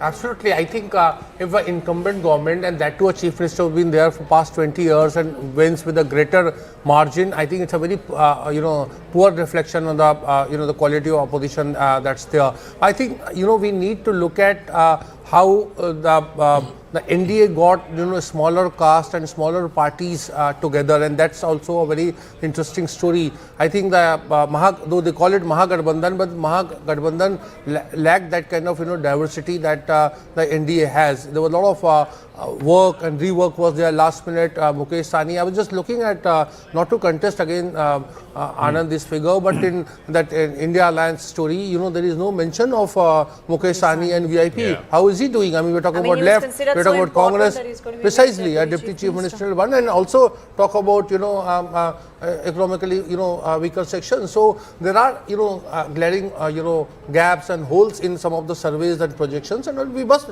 wait till 14th. They did say we'll give you the deputy chief minister's chair, but the Congress didn't like the way he conducted himself. That's a different story. But is he getting zero? Is he getting one? Zero. As per at least for the first phase, zero. So I see there is a lot of bandwagon approach also in the exit polls.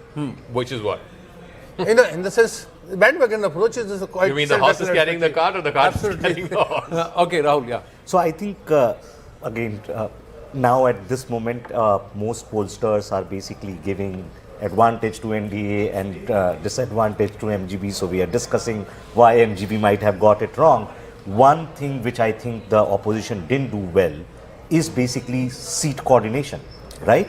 On 11 of those seats, they are so-called friendly fights. There's nothing called friendly fight. Second, I think rather than peaking early, and maybe that's true, but what happened in the crucial weeks before nomination is that the opposition was not able to figure out who their candidates are. And so they were firefighting on the number of seats that they want to fight rather than running a serious campaign on the ground. Right. Let's go across to a voice that is very, very mellifluous, very young. Maithili, namaste. Anand बोल रहा हूँ. नमस्कार, नमस्कार. कैसी हैं आप? गला ठीक है आपका? बहुत अच्छी हूँ जी. अब मैं रिकवर कर चुकी हूँ. रिकवर कर चुके हैं. चुनाव में तो आपकी आवाज ही बैठ गई थी, इतना प्रचार करना पड़ा. पर बताइए, दरभंगा में सब ठीक है?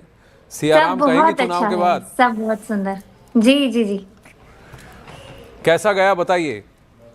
मेरा एक्सपीरियंस बहुत अच्छा रहा, और खासकर जो वोटर्स के बीच में जब जा करके उनके मन की बात को समझना, तो आसपास के क्या क्या सिचुएशंस हैं, क्या क्या काम करना है मुझे एक विधायक के तौर पर, उसका एक पर्सनल मैनिफेस्टो बनाना, तो ये सब मेरा एक काम रहा. और लोगों के बीच में जो एनडीए के लिए प्यार था, आशीर्वाद था, वो सब, क्योंकि मेरे क्षेत्र में ज़्यादा से ज़्यादा बुजुर्गों से इंटरेक्शन मेरा हुआ, महिलाओं से इंटरेक्शन हुआ, जितने हमारे यंग वोटर्स है, फर्स्ट टाइम वोटर्स है, उनसे इंटरेक्शन बहुत ज़्यादा हुआ. तो सब लोगों का मन है एनडीए को आगे ले करके जाने का. बट एक बात बताइए कि प्रचार आसान है कि रियाज, बताइए. दोनों में मैंने खूब मन लगाया है. रियाज क्या है, उसका जितना भी टफ पार्ट था वो मेरा बचपन से गुजर गया है. जो सर्दियों में बिना सोए आपको सुबह सुबह उठ करके रियाज करना, ये सब बहुत टफ रहा म्यूजिकल जर्नी भी।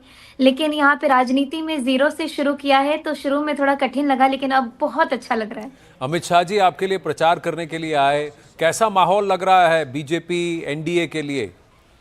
सब पॉजिटिव लग रहा है। 14 तारीख को हम लोग बस उस जश्न की तैयारी करेंगे ऐसा। हाँ, आप अपनी सीट में जीतेंगी, आपको बिल्कुल मुझे लग रहा है, मुझे पूरा विश्वास लगता है। एक बात बताइए, आप महिला भी हैं, युवा भी हैं, क्या फैक्टर था बिहार में जहां पर लोगों ने बढ़ चढ़ के वोट दिया? किस मुद्दे पर, किस विषय पर? जैसा आपने सोचा था और फिर आप ग्राउंड पे गई तो फिर आपका क्या अंडरस्टैंडिंग, लर्निंग क्या अलग था? Was it different? जैसे कि मीडिया पे हम लोग मैं सोशल मीडिया की एक बहुत बड़ी कंज्यूमर रही हूँ, आपने जैसा मेरा जर्नी फॉलो किया होगा, तो मुझे ऐसा लगता था इस इलेक्शन से पहले जब मैं राजनीति में एंटर नहीं की थी कि जो जितना कुछ सोशल मीडिया पे दिख रहा है वही सब कुछ मतलब रियल है, हम लोग को वही रियल लगता था। जैसे कि मेरे प्रति विरोध जितना मैंने देखा, मैं बहुत डरी हुई थी कि जब मैं जाऊंगी तो मेरा साथ कौन देगा।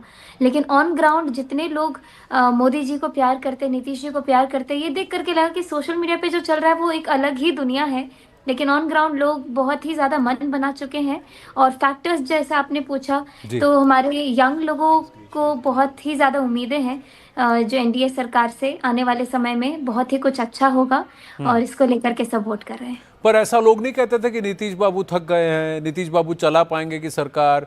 क्या ये उनकी लास्ट इलेक्शन है, बीजेपी वोट ले लेगी पर उनको मुख्यमंत्री नहीं बनाएगी? ये सब बातें चर्चा होती थी, आपसे कोई पूछता था नीतीश बाबू के बारे में? ये सब ऑन ग्राउंड मैंने ये ऐसा कुछ नहीं सुना, और ये ओपोनेंट लोग टीवी पे बोलते हैं ये मैंने सुना है, लेकिन जब मैं लोगों के बीच गई तो बहुत ज्यादा पॉजिटिव था सब कुछ। हाँ, पर सब आपसे कुछ पूछते थे या सिर्फ आपको गाना गाने को कहते थे? एक बात बताइए।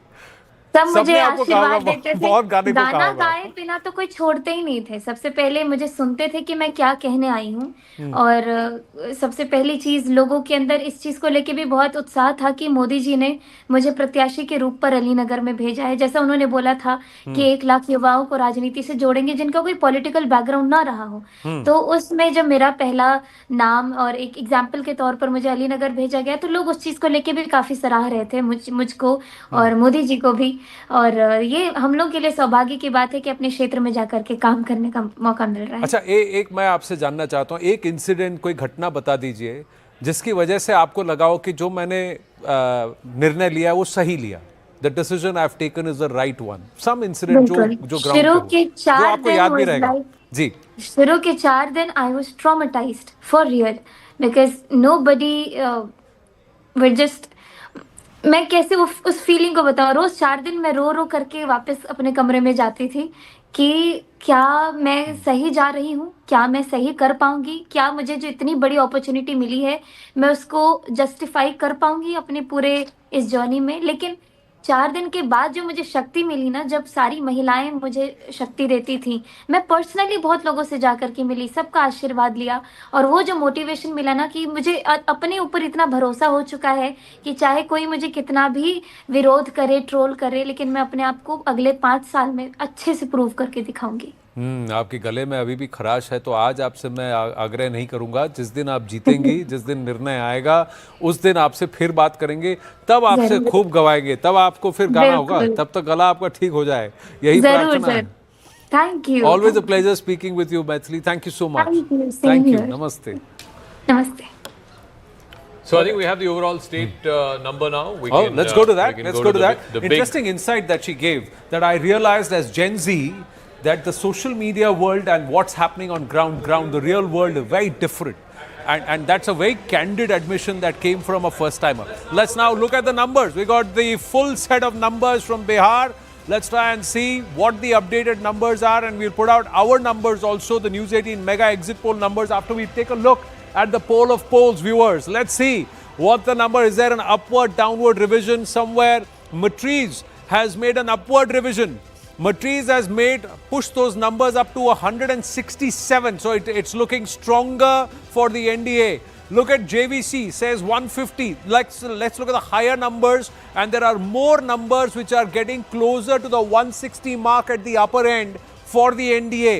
What's happening with the INDIA? Is there a downward revision? No. Chanakya strategy keeps it at 108, but JVC poll takes it to 103 and 102. So there are 4 pollsters who are actually giving the MGB the possibility of breaching the 100 mark, but yet falling nearly about 15 to 20, 20 to 22 short of the majority number. The other part, look at Jansuraj. He's drawn a blank. 3 years of effort there, trying to be the voice of the opposition or voice of the people against the ruling or the incumbent and displace the opposition. Has Prashant Kishore given it all, down the drain by deciding not to contest, or what's happened there? One has to see. The others, well, there are some of them, some of the pollsters who are giving double-digit projections or near about double-digit projections to the others. Will that really manifest? Will the likes of VIP, will the likes of some of the other smaller parties within on both sides, NDA and all, turn out the strike rate or perhaps pull in the votes that they're supposed to? We have to wait and watch. But overall, if you were to see 1, 2, 3 pollsters, 4, if you were to take People's Pulse also, 4 pollsters are giving the NDA more than 160 or about 160 at the higher end. That means the target set by the NDA and Amit Shah at 160 is possible. There is no outlier so far. There is no outlier in all of these numbers so far, and one would wonder why.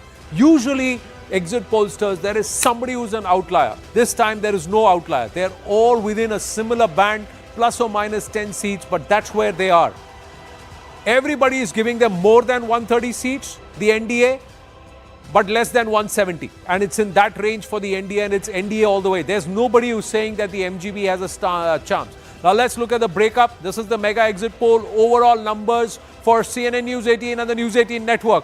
140 to 150 seats for the NDA, 85 to 95 seats for the INDIA.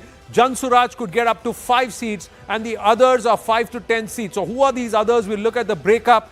Let's take it across to our panel. Rahul Shivshankar, were you expecting 140 to 150, or will this be more? Or is it that this is a trend? And if this trend stays, then that 160 number could be breached. Yes. So decisive, I think it's going to go to 170. Yeah, it's going to swing the other way, right? Either you have anti-incumbency or you don't have anti-incumbency. So it has to be either a sweep, and that's what Amit Shah has been saying, the Union Home Minister. In fact, in an interview to Rahul Joshi, editor-in-chief, he came out and said very clearly that I'm not expecting anything less than a 2/3. And if the voter is so decided and so decisive at a time when so many of them have come out, I don't see, and if there's a 4% or a 3.5% gap between the two, and the LJP is kicking in and so on and so forth, then I don't think this is going to be... But the last time there was a 170 plus returns in the elections was in 2015 when the RJD and the JDU came together. And that tie-up was formidable because, the caste bases came together and... MGB had 114 last time. This time they are minus about 10-15 seats. See, the 140 number seems very credible to me because on the ground, from my colleagues also who had travelled and who were travelling in interior, JDU had a lot of goodwill, Nitish Kumar had a lot of goodwill, but there was a feeling for BJP that they had no good state level leaders, there was no affection for their current lot of leaders, and there was also always a lot of doubt whether they would try and take on the Chief Minister's chair if voted. So it could happen that JDU's strike rate could be better, and that could be reflected. Could it emerge as the single largest party?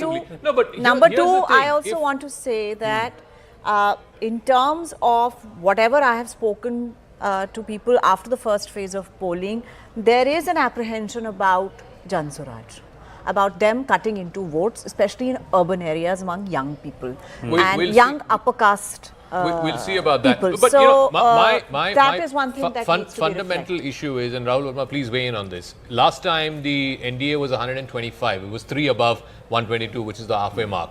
If all of these polls are right, you're basically looking at the NDA having expanded its voter base. If you have to go from 125 to at the very minimum 140 or at the outer end 170, which means you've added new voters.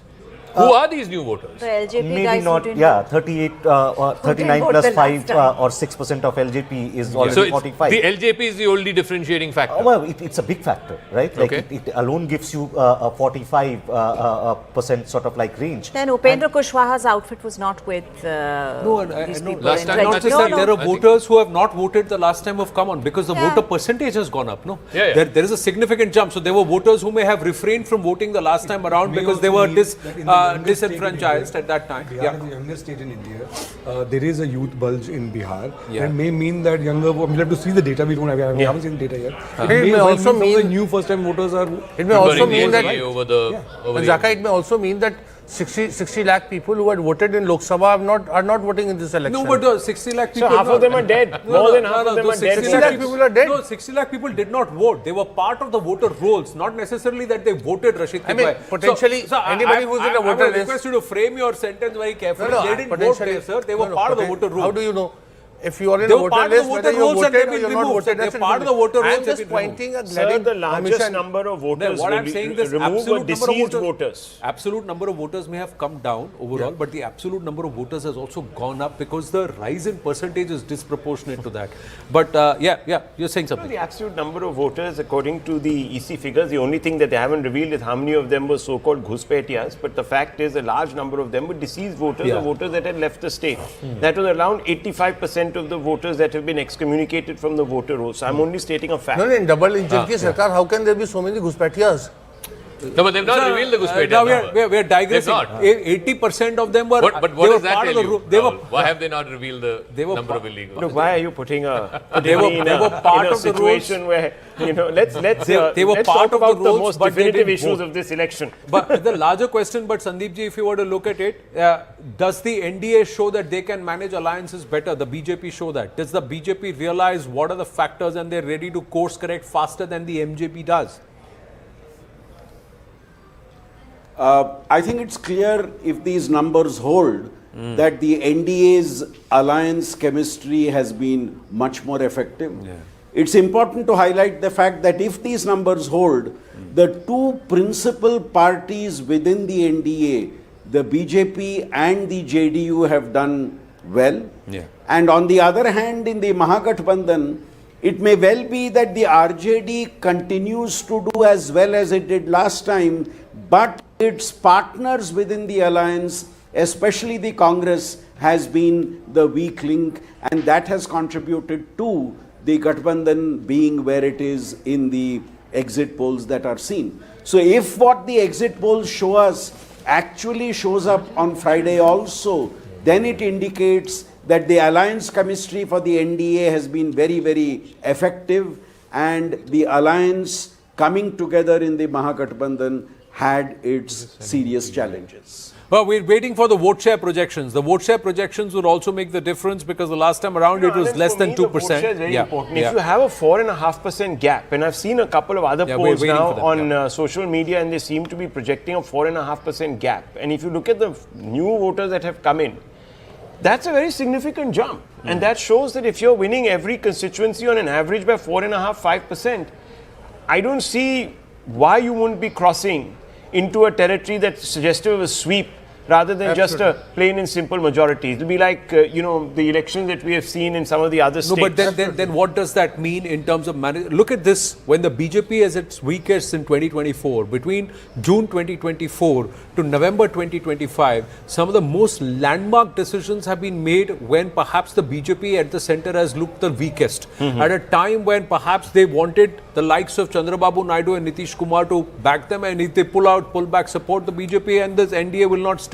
But look at how they manage both CBN and also Nitish Babu in this. If they have helped Nitish Babu become the strongest ever in the recent times. I mean, we have the individual party breakups. We have the individual now, party the individual breakups. Party We'll try and breakups. put that up also in terms of the individual party breakups. Just checking if we have those numbers up. So, okay, in 30 seconds, So, in the NDA, the BJP is projected to get between 55 and 65.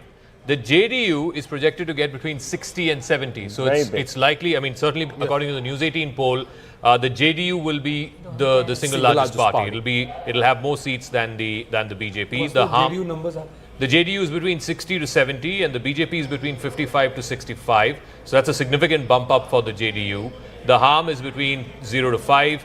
The LJP is between 10 to 15. So he's again at a strike rate of almost 50%. If he gets 15 at the higher end out of the 29 that he contested, that's almost a strike rate of 50%. On the other side, in the India alliance, the RJD is projected to get between 50 to 60, which is down about 15. Even at the higher end of 60, that's down about 15 compared to the 75 that they had last time. But you know, Zach, on the numbers that you're doing for the NDA, if you look at the mean of both the BJP and the JDU, they by themselves are enough to get past the halfway mark. Yes, just by a whisker, but yeah, they don't even need the others. But interestingly, the Congress, and everybody has sort of been talking about the Congress and how badly it's doing. If you actually look at it, they got 19 last time. Yeah. Our News 18 exit poll is suggesting they'll get between 15 to 20. So even if they fall, it's pretty much in the territory of what they got last time around. The CPI, ML, CPI, all the left parties put together between 10 to 15. The VIP party is projected to get 4, which is what they got last time. Which is what they got last time as well. But so this, Zaka, is... Sorry, 0 to 5, sorry. So it could Zaka, be, it could be more or less. The Network 18 exit poll, if the numbers hold, is an exact replication of, pretty much it says that nothing has changed since June 2024. Because you're looking at 50 to 60 seats for 60 to 70 seats for the JDU. The JDU won about 72 assembly segments last year. So the JDU did better than the BJP last time around as well, in the Lok Sabha. Exactly. The BJP won 68 in the Lok Sabha. This time our projection is 55 to 65, so pretty much the same number. The RJD seems to have done better because the RJD is 50 to 60 in our projection. Yeah. It won 36 segments in 2004. The Congress is 15 to 20 and it won about 12 segments in 2004.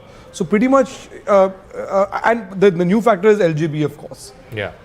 No, so also Nistula was asking about the JSP. So the News 18 exit poll projects that the JSP, Jan Suraj, will get between 5 to 10 seats. You think that would justify let's just check if debut? I mean, so I think okay, we've got the party-wise numbers. We'll try and look at the party-wise numbers. I'm going to get up and see if we can get the party-wise numbers as far as the there you go. NDA takes the lead, but the numbers as we put out.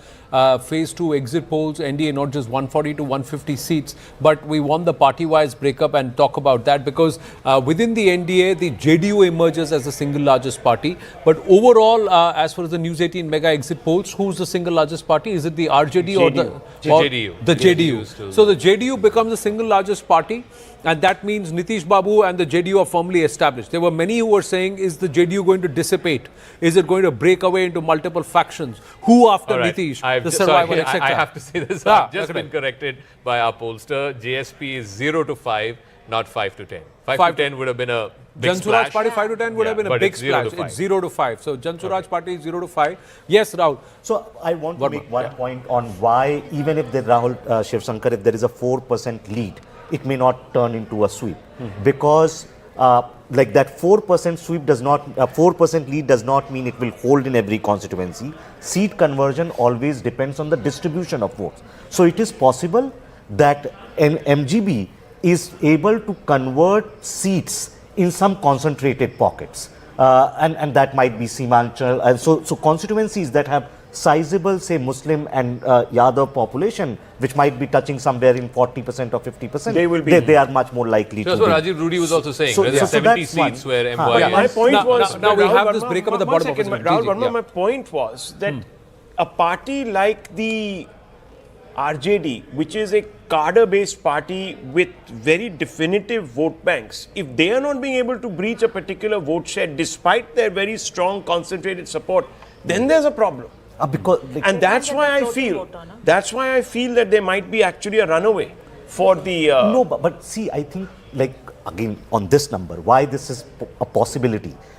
The second thing which is happening is that BJP is losing seats, right? BJP had last time 74 seats and this time the projection is from 55 to 65, which means someone is picking up BJP's vote and bringing their strike rate down. And so here, JSP might not be actually winning seat, but actually chipping up the votes. So rather than hurting the RJD, it is actually hurting It may be hurting both. It may be hurting both. It may be hurting both. Look at the Congress party, 15 to 20 seats. Now, so 19 seats, they were confident of retaining those 19 seats. That doesn't seem like happening. They hurt the RJD also in this case overall. The BJP are happy to play second fiddle in Bihar because they've literally, virtually, the JDU is resurrected.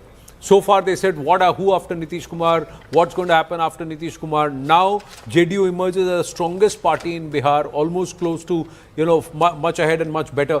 Does that not mean something, Rashid Kidwai, as to who's managing their allies and alliances better? See, Anand, it's a alliance that Congress and RJD had gone in. There were a lot of sort of corrections were made in the intra-alliance ticket distribution, etc. Many of the contests have been between BJP, JDU, and Congress. It's not that Congress is versus HAM or versus LGP. So these are the sort of contradictions are there in this. So it's not the weak versus weak. It is the strongest versus weakest kind of contest. Meanwhile, the voting percentage, the voting turnout is at 68.52%. Yeah. This is at 7 p.m. So last time, first phase was 65, this phase is 68, so roughly about 66, Rahul, you may recall 67. in Madhya Pradesh also what happened, the BJP went on to win with a bigger margin with the incumbent government, and they won with a, so to say, landslide shift with the incumbent government, and if there is very little, that's what I'm saying, opposition can do. If people have more and more faith in a chief minister, then obviously that person is going to win.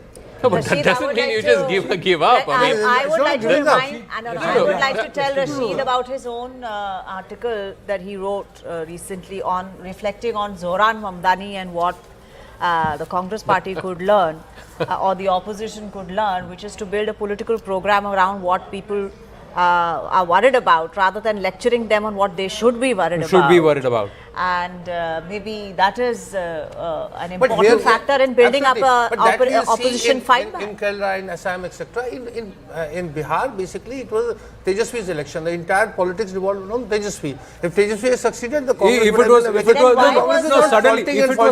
it was Tejashwi's election, then shouldn't Rahul Gandhi have done what Tejashwi wanted him to do rather than him going and pushing this entire vote chori bogie? No, he didn't want they were not even campaigning together towards the end. They were cancelling each other's rallies because people didn't want to see Rahul Gandhi there at all.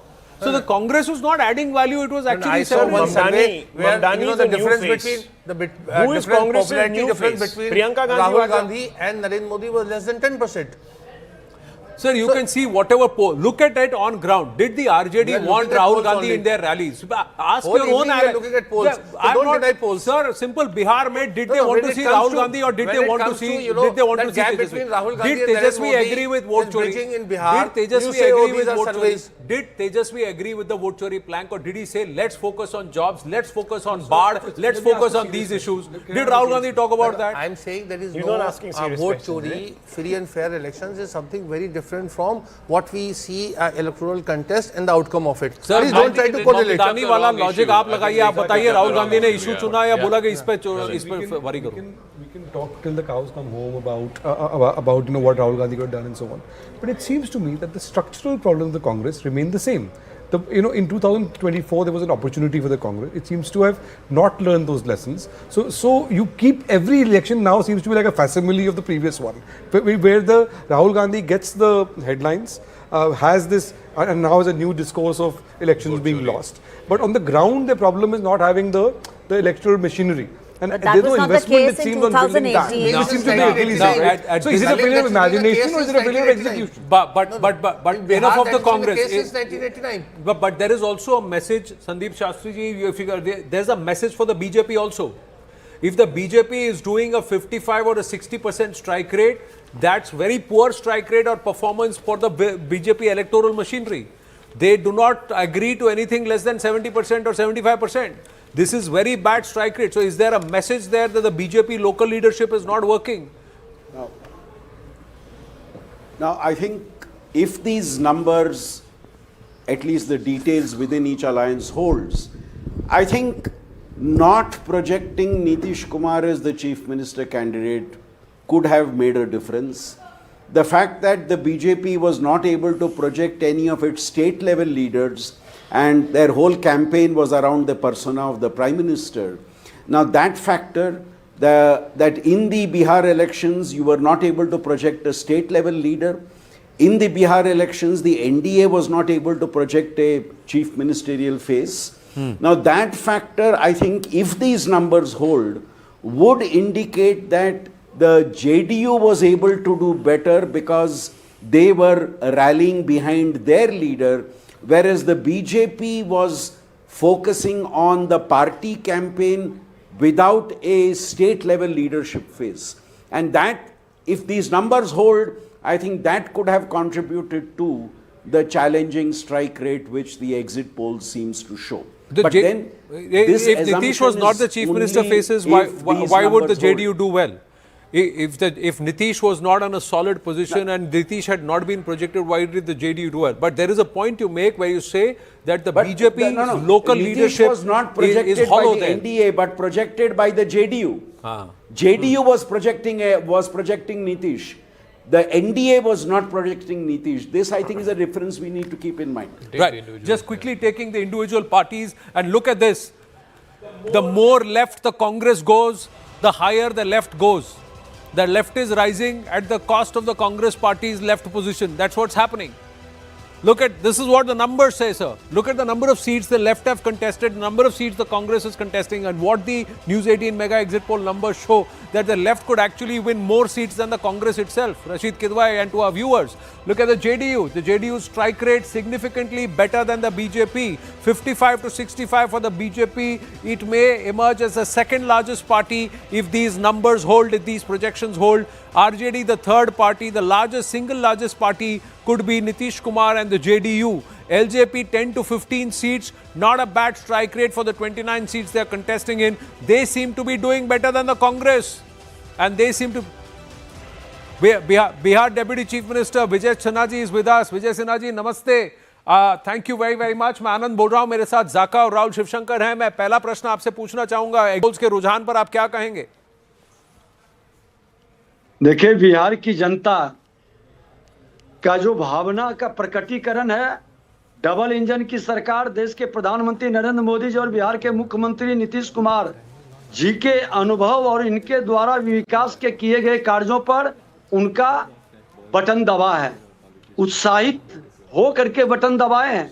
2010 में भी आप देखेंगे इसी तरह की जनता के बीच उत्साह था, हम तो लोगों के बीच भी गए हैं। और आज 2020 में 57% और आज 67% से ऊपर, ये 10% का डिफरेंस SIR के बावजूद, घुसपैठिए को हटाने के बावजूद, मृतक को हटाने के बाद, ये उत्साह बिहार के विकास, बिहार के सामाजिक सौहार्द और बिहारी के सम्मान का ये परिणाम है। देखिए, नीतीश बाबू और परिणाम है और बेहतर होगा। जी, नीतीश बाबू और जेडीयू का स्ट्राइक रेट सबसे बढ़िया लग रहा है अभी तक के न्यूज 18 एग्जिट पोल के रुझान में। वो सिंगल लार्जेस्ट पार्टी होंगे, लेकिन भाजपा का परफॉर्मेंस थोड़ा डाउन दिख रहा है। ये आपको मैं बता दें कि दोनों मिल करके गठबंधन चुनाव लड़ी है, बेहतर रिजल्ट आएगा और दोनों भाई के तरह हैं। परिणाम 19-20 हो सकता है, लेकिन परिणाम एनडीए का बहुत बेहतर रहेगा। कहीं ना कहीं बीजेपी के लिए क्या ये मैसेज है कि लोकल लीडरशिप और लोकल परफॉर्मेंस जेडीयू का ठीक है, भरोसा ज्यादा है, बीजेपी का कम है? 55-60% का स्ट्राइक रेट आपका बीजेपी को शोभा नहीं देता, इलेक्टोरली मैं कह रहा हूं। जी देखिए, ये एग्जिट पोल है, एग्जैक्ट परिणाम जब आएगा तो ज्यादा बेहतर उस पर चर्चा करना उचित लगेगा। जी, 150 सीटों का रुझान दिख रहा है अभी एनडीए के लिए। आपको लगता है 160 का नंबर पार होगा? नहीं, मैं तो, मेरा अनुमान जो अपना है, हमने सारे विधायकों से, उम्मीदवारों से भी बात किए थे। हाँ। और मैं बता दूं कि 175 से 200 अगर जो उत्साह बढ़ा है, हाँ, ये परिणाम वहां तक भी जा सकता है, क्योंकि मैं 90 के दशक से लड़ रहा हूं जी, और 2010 को भी हमने बहुत नजदीक से देखा था जी, और वही उत्साह पब्लिक के बीच में इस बार हमने देखा है। मेरा वोटर साइलेंट है, महागठबंधन के वोटर रोड पर हंगामा और हल्ला करने वाले लोग हैं, इसलिए परिणाम और बेहतर जाएगा। बेहतर। तो आप कह रहे हैं रुझान 175 तक जा सकता है, बहुत ही ज्यादा स्विंग हो गया तो बहुत रिकॉर्ड तोड़ नंबर भी आ सकते हैं। विजय सिन्हा जी, न्यूज 18 की टीम की तरफ से आपको और सभी को बहुत बहुत शुभकामनाएं, और चुनाव जिस दिन आएगा, परिणाम जिस दिन आएगा 14 तारीख को, आपसे फिर भेंट करेंगे। धन्यवाद, नमस्ते। On that note, we're going to take a very, very short break. Stay with us.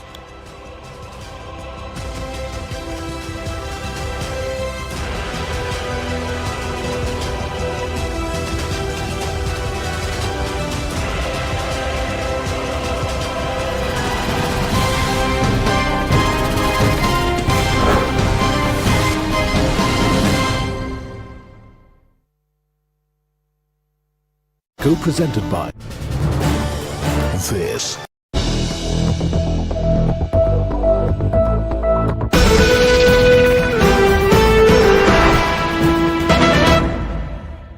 On the cleric whose link has now emerged to all of these doctors and those moving from Jammu and Kashmir to Al-Falah University. This is a big CNN News 18 exclusive. We are decoding this man who's becoming an important figure behind this attack, Maulvi Irfan, who seems to have played a crucial role in radicalizing these medical doctors and students. He was a paramedic in exactly this college that we were talking about, in the government medical college in Srinagar, and was in touch with all students where they all studied. Later, he was an imam in Nagaon Mosque.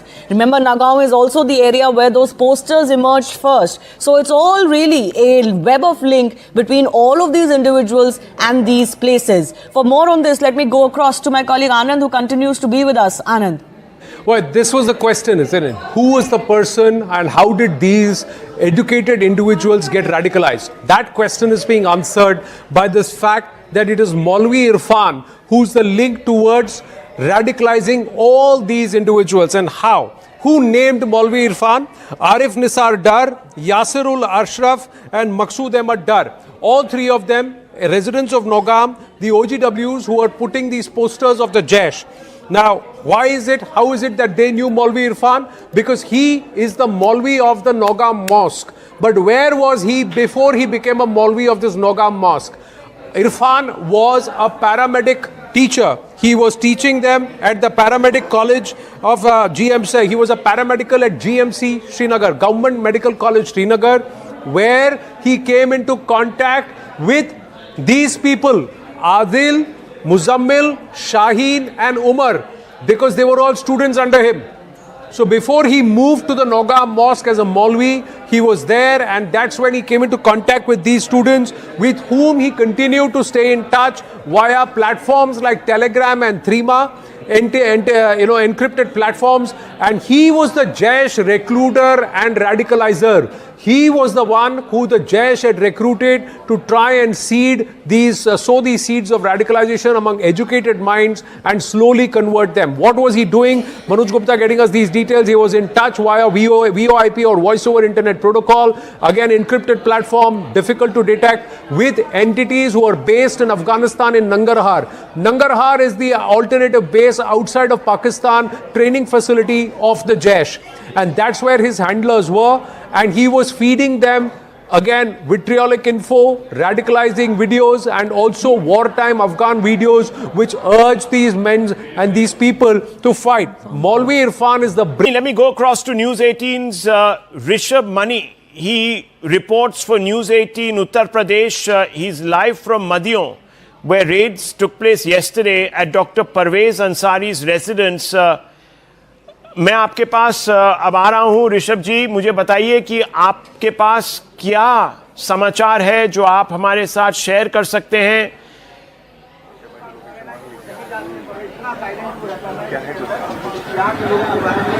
देखिए, मैं इस वक्त राजधानी लखनऊ के मडियाओं इलाके के मुतक्कीपुर गांव में मौजूद हूं और यहां पर जम्मू कश्मीर पुलिस और यूपी एटीएस की एक टीम ने सुबह 6 बजे छापेमारी की है। डॉक्टर परवेज अंसारी का ये घर है जहां पर छापेमारी हुई है। डॉक्टर परवेज अंसारी यहां की एक जो प्राइवेट मेडिकल यूनिवर्सिटी है, इंटीग्रल यूनिवर्सिटी से एसोसिएटेड हैं। ये चीज हालांकि कोई नहीं बता पा रहा कि वहां पर वो एक डॉक्टर के तौर पर काम करते हैं या वहां पर पढ़ाते हैं। डॉक्टर परवेज अंसारी के इस घर का ताला तोड़ा गया है। ताला तोड़कर यूपी एटीएस और जम्मू कश्मीर पुलिस की टीमें अंदर दाखिल हुई हैं। उन्होंने अंदर सर्च किया है और उसके बाद ये पुलिस अपना ताला लगाकर यहां से गई है। आसपास के लोगों से हमने जो बातचीत की है उनका ये कहना है कि डॉक्टर परवेज अंसारी रात में आते थे और सुबह सुबह फिर निकल जाते थे और इस कार का इस्तेमाल वो आने जाने में कर रहे थे। और जब हालांकि इस इलाके के लोगों को कहना है कि 3-4 महीने से इस घर में ताला बंद है, लेकिन इस कार को देखकर ऐसा नहीं लगता कि इसको काफी दिनों से इस्तेमाल ना किया गया हो। ऐसा देख के लग रहा है कि हाँ, इसका इस्तेमाल की।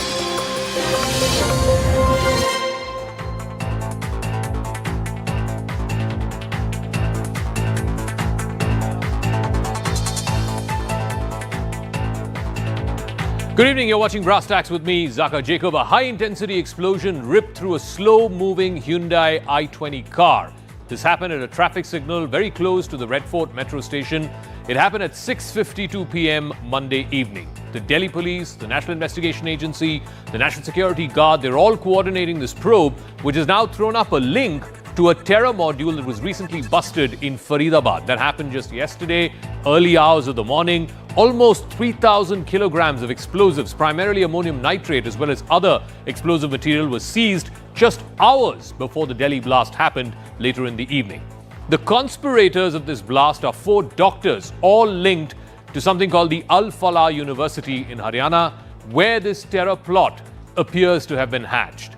Even as the investigators are piecing together what their motive was, why they carried this out, who the co-conspirators are, the modus operandi and the scale of this network is slowly but surely unraveling. It has also become political. Prime Minister Modi, on an official visit to Bhutan today, vowed to avenge the death of 8 innocent people who died in the Red Fort blast that happened late last evening.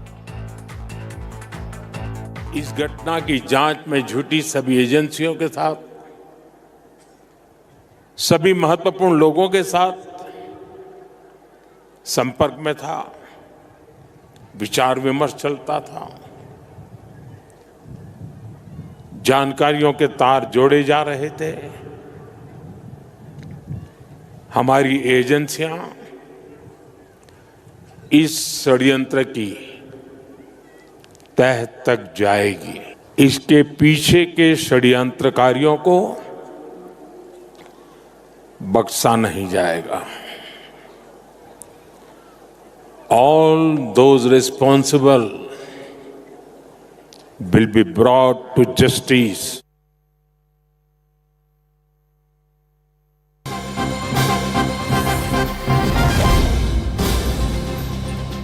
Meanwhile, government sources are telling CNN News 18 that it was the Union Home Minister Amit Shah who decided to hand over the investigation of the incident to the National Investigation Agency. The NIA was instructed to investigate and submit a report at the earliest. Remember, sections 16 and 18 of the UAPA, which deal with terrorist acts, have been invoked in this particular FIR as well. So now the NIA, the National Investigation Agency, which is the nodal agency to investigate terror attacks, has taken over the investigation. They will have to go to the depths of this and find out not only who the conspirators and the co-conspirators are, but if at all there was any cross-border linkages. I want to go across to Ankur Sharma, who has more details on this. Ankur, so what are the details that you have? Now it's officially a scheduled offence. It is section 16 and 18 of the UAPA, which deals with terrorist acts. What do we know so far as to how much the investigators know who carried out this and who their supporters and conspirators were? Zaka, today Amit Shah took 2 meetings. One was with all the DGs, excluding Jammu and Kashmir DGP, and later in the afternoon he took another meeting with all the top officials, not only from the Delhi but FSLT director and chief director, and also the DGP of J&K, and other officials were also joined from through online. Importantly, the Union Home Minister has clearly stated that, and I quote him, instructed them to hunt down each and every culprit behind this incident.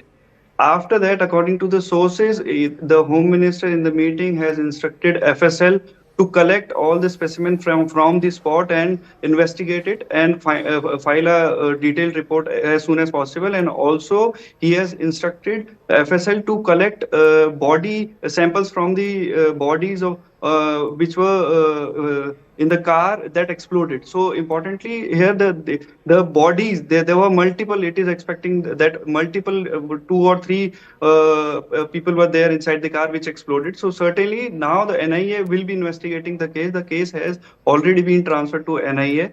And so far, the details which we have gathered is that the route is almost clear, that it started from Faridabad around 7:15 a.m. in the morning, and finally it exploded. The car exploded near metro station in North Delhi, close to Chandni Chowk, around 6:52.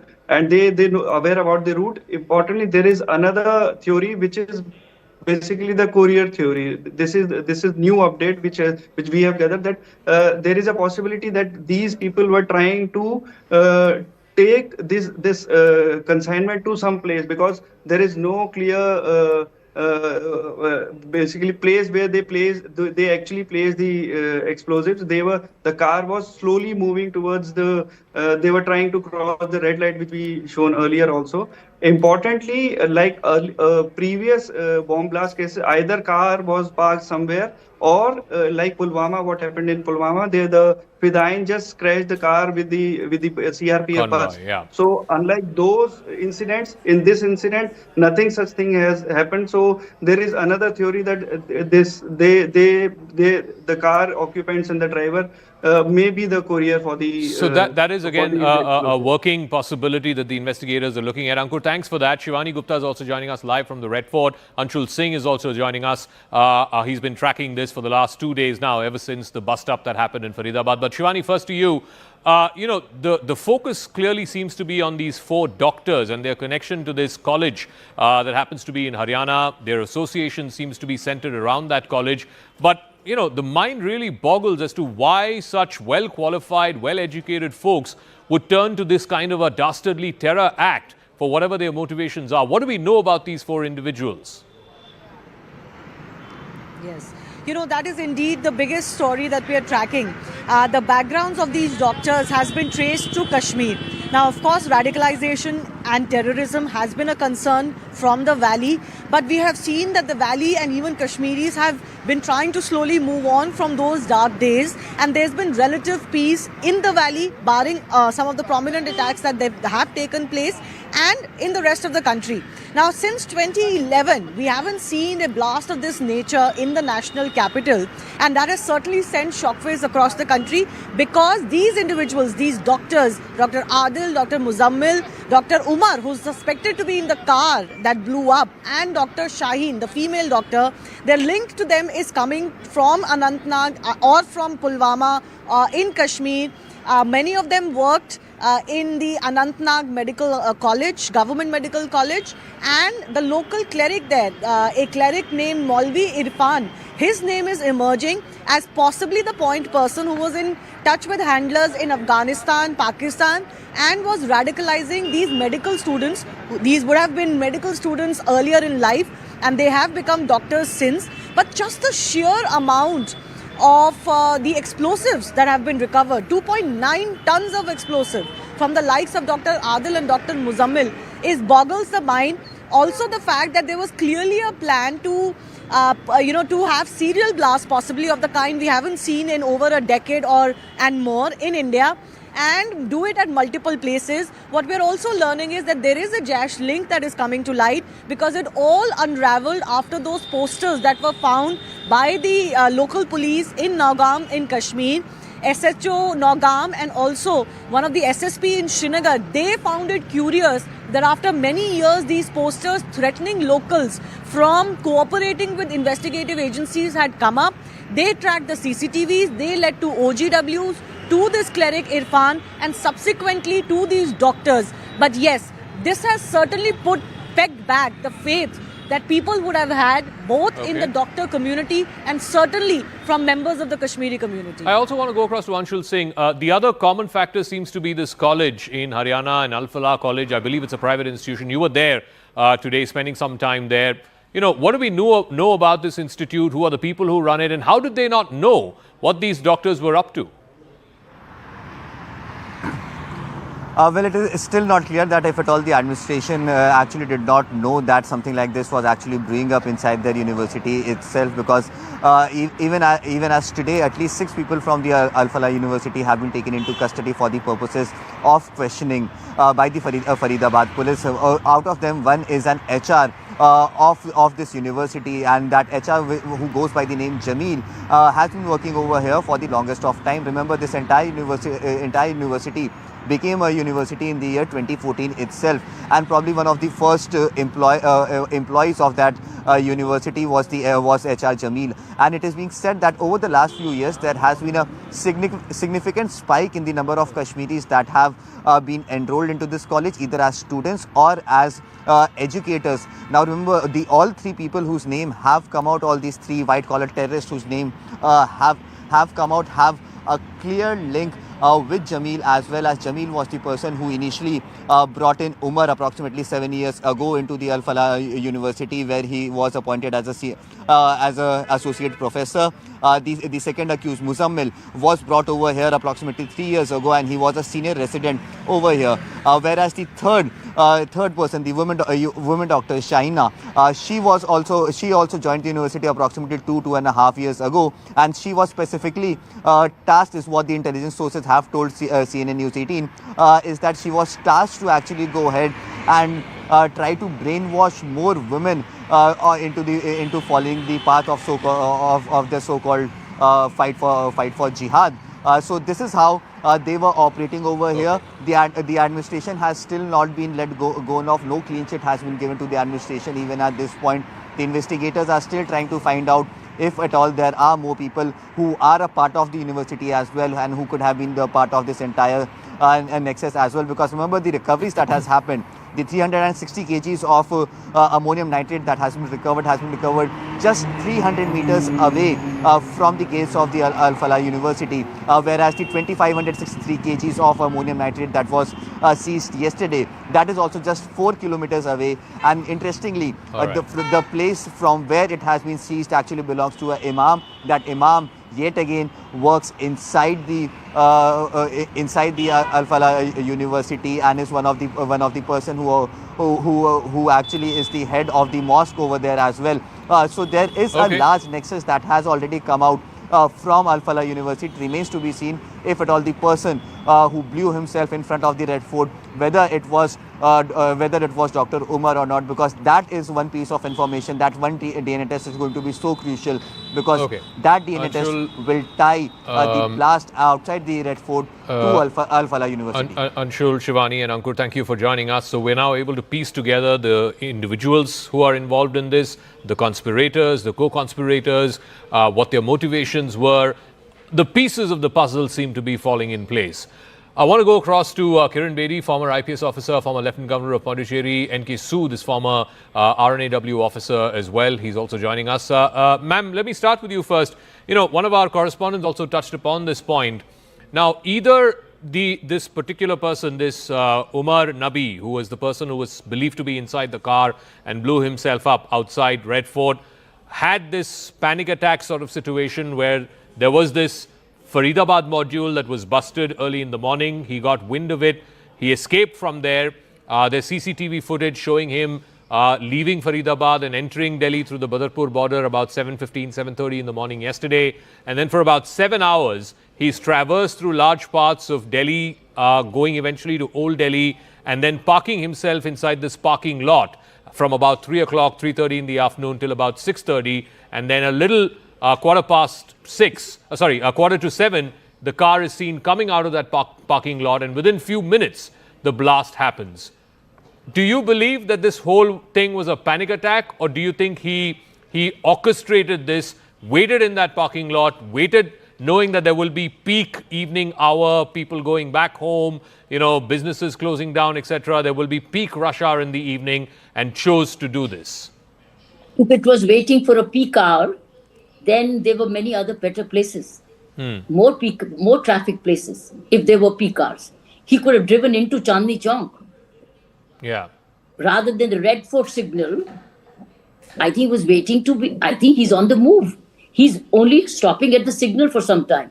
I think if he's looking for congestion There are many more better congestion places. And driving into Chandni Chowk would have been a bigger mayhem.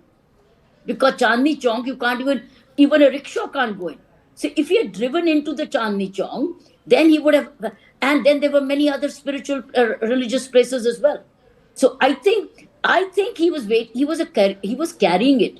He was driving through. He had something to deliver to some cell somewhere. I think they were waking up sleeper cells. And he was leading that team. And number two, if it's suicide, why would they be 1 + 2? You mean to say all three decided? All three decided or all two decided? There's always one. He's not one. I believe he's not one. He's got more than one.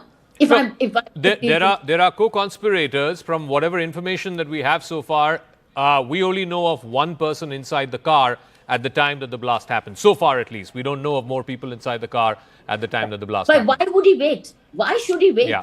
I think fair question. That is very difficult. And then he's carrying, in number 4, he's leaving behind tons of ammunition, tons. He's only taken a bit of it. So I think they were waking up sleeper cells somewhere down the line, maybe Northwest Delhi or elsewhere, to be used. Now, which for whoever, I think that only investigation will tell. The other curious thing has also been, ma'am, that, generally when we've seen such suicide attacks or such terrorist attacks in the past, there's always some degree of shrapnel or wires and batteries and detonators, other material that the investigators are able to find and piece together, how the explosion happened. In this case, so far at least, it's been over 24 hours, we've not got any information of these other materials that have been found. It's just this ammonium nitrate, which seems to have hit some kind of a fuel switch and then blasted the way it did last evening. What does that tell you? Well, I do not know that, but it could be a new form of mixture. It could be a new style, new mixture, new contraption. So I think it's probably a new style, like this new style. Why are we calling it the white collar crime?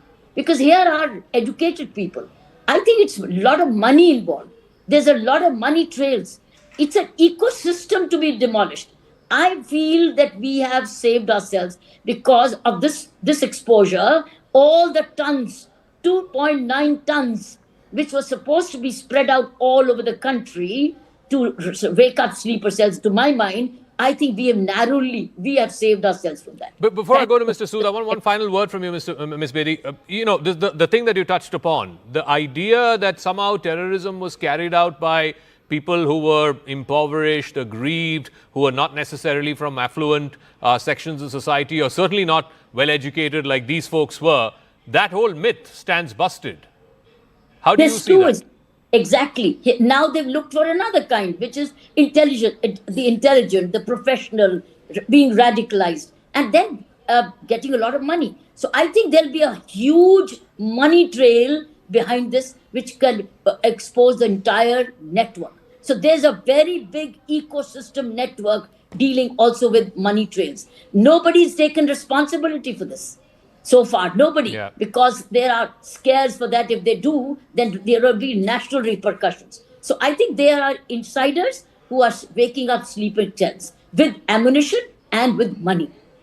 Okay, Kiran Bedi, thanks for joining us. Thank you very much for your thoughts and perspective. I'll get over. Mr. Sood, again, the critical question that's being asked is, we do know the sequence of events. There was this big racket in Faridabad that was busted up in the early hours yesterday, right after which around 7:15 or so, we can see this car moving into the Delhi region, moving into Delhi city proper, moving in from Faridabad, from Haryana through the Badarpur border. It's clear that he was carrying a part of the consignment or part of the explosives that were already, there in the Faridabad warehouse or there, in the house that they were staying in. And somehow, either the others sort of tipped this Umar off, or he got word of it somehow and he managed to escape. The question, though, is, it comes down to, have we found the accomplices? Have we found all the members of this ring? Or as Ms. Bedi suggested a moment ago, this could be part of a much wider sleeper cell, and there could be other members who will now possibly, as she said it, quote unquote. Yes, sure. We will find some other people also. And I tell you one thing, that I think this was plan B. When the plan A failed, after Dr. Adil Ahmed Radar, he was caught. So I think they got the news, And when we caught hold of this man in Faridabad, then they realized that their plan has failed. Especially, a lot of other things happened. Gujarat ETS also caught a person connected with this. So they started plan B. And this man Adil took some, Nabi took some, Adil, I think, Nabi. He took some consignment and he was planning to do something, but I think his plan was to target the people when there was rushes there. If you see Chandni Chowk, if you see this Red Fort area, around 6 o'clock or 7 o'clock, there is a lot of rush. So his plan was deliberate. He deliberately exploded this ammunition that he was having. And if you talk of the things, they were this. It is very easy to gather this chemical, which is used as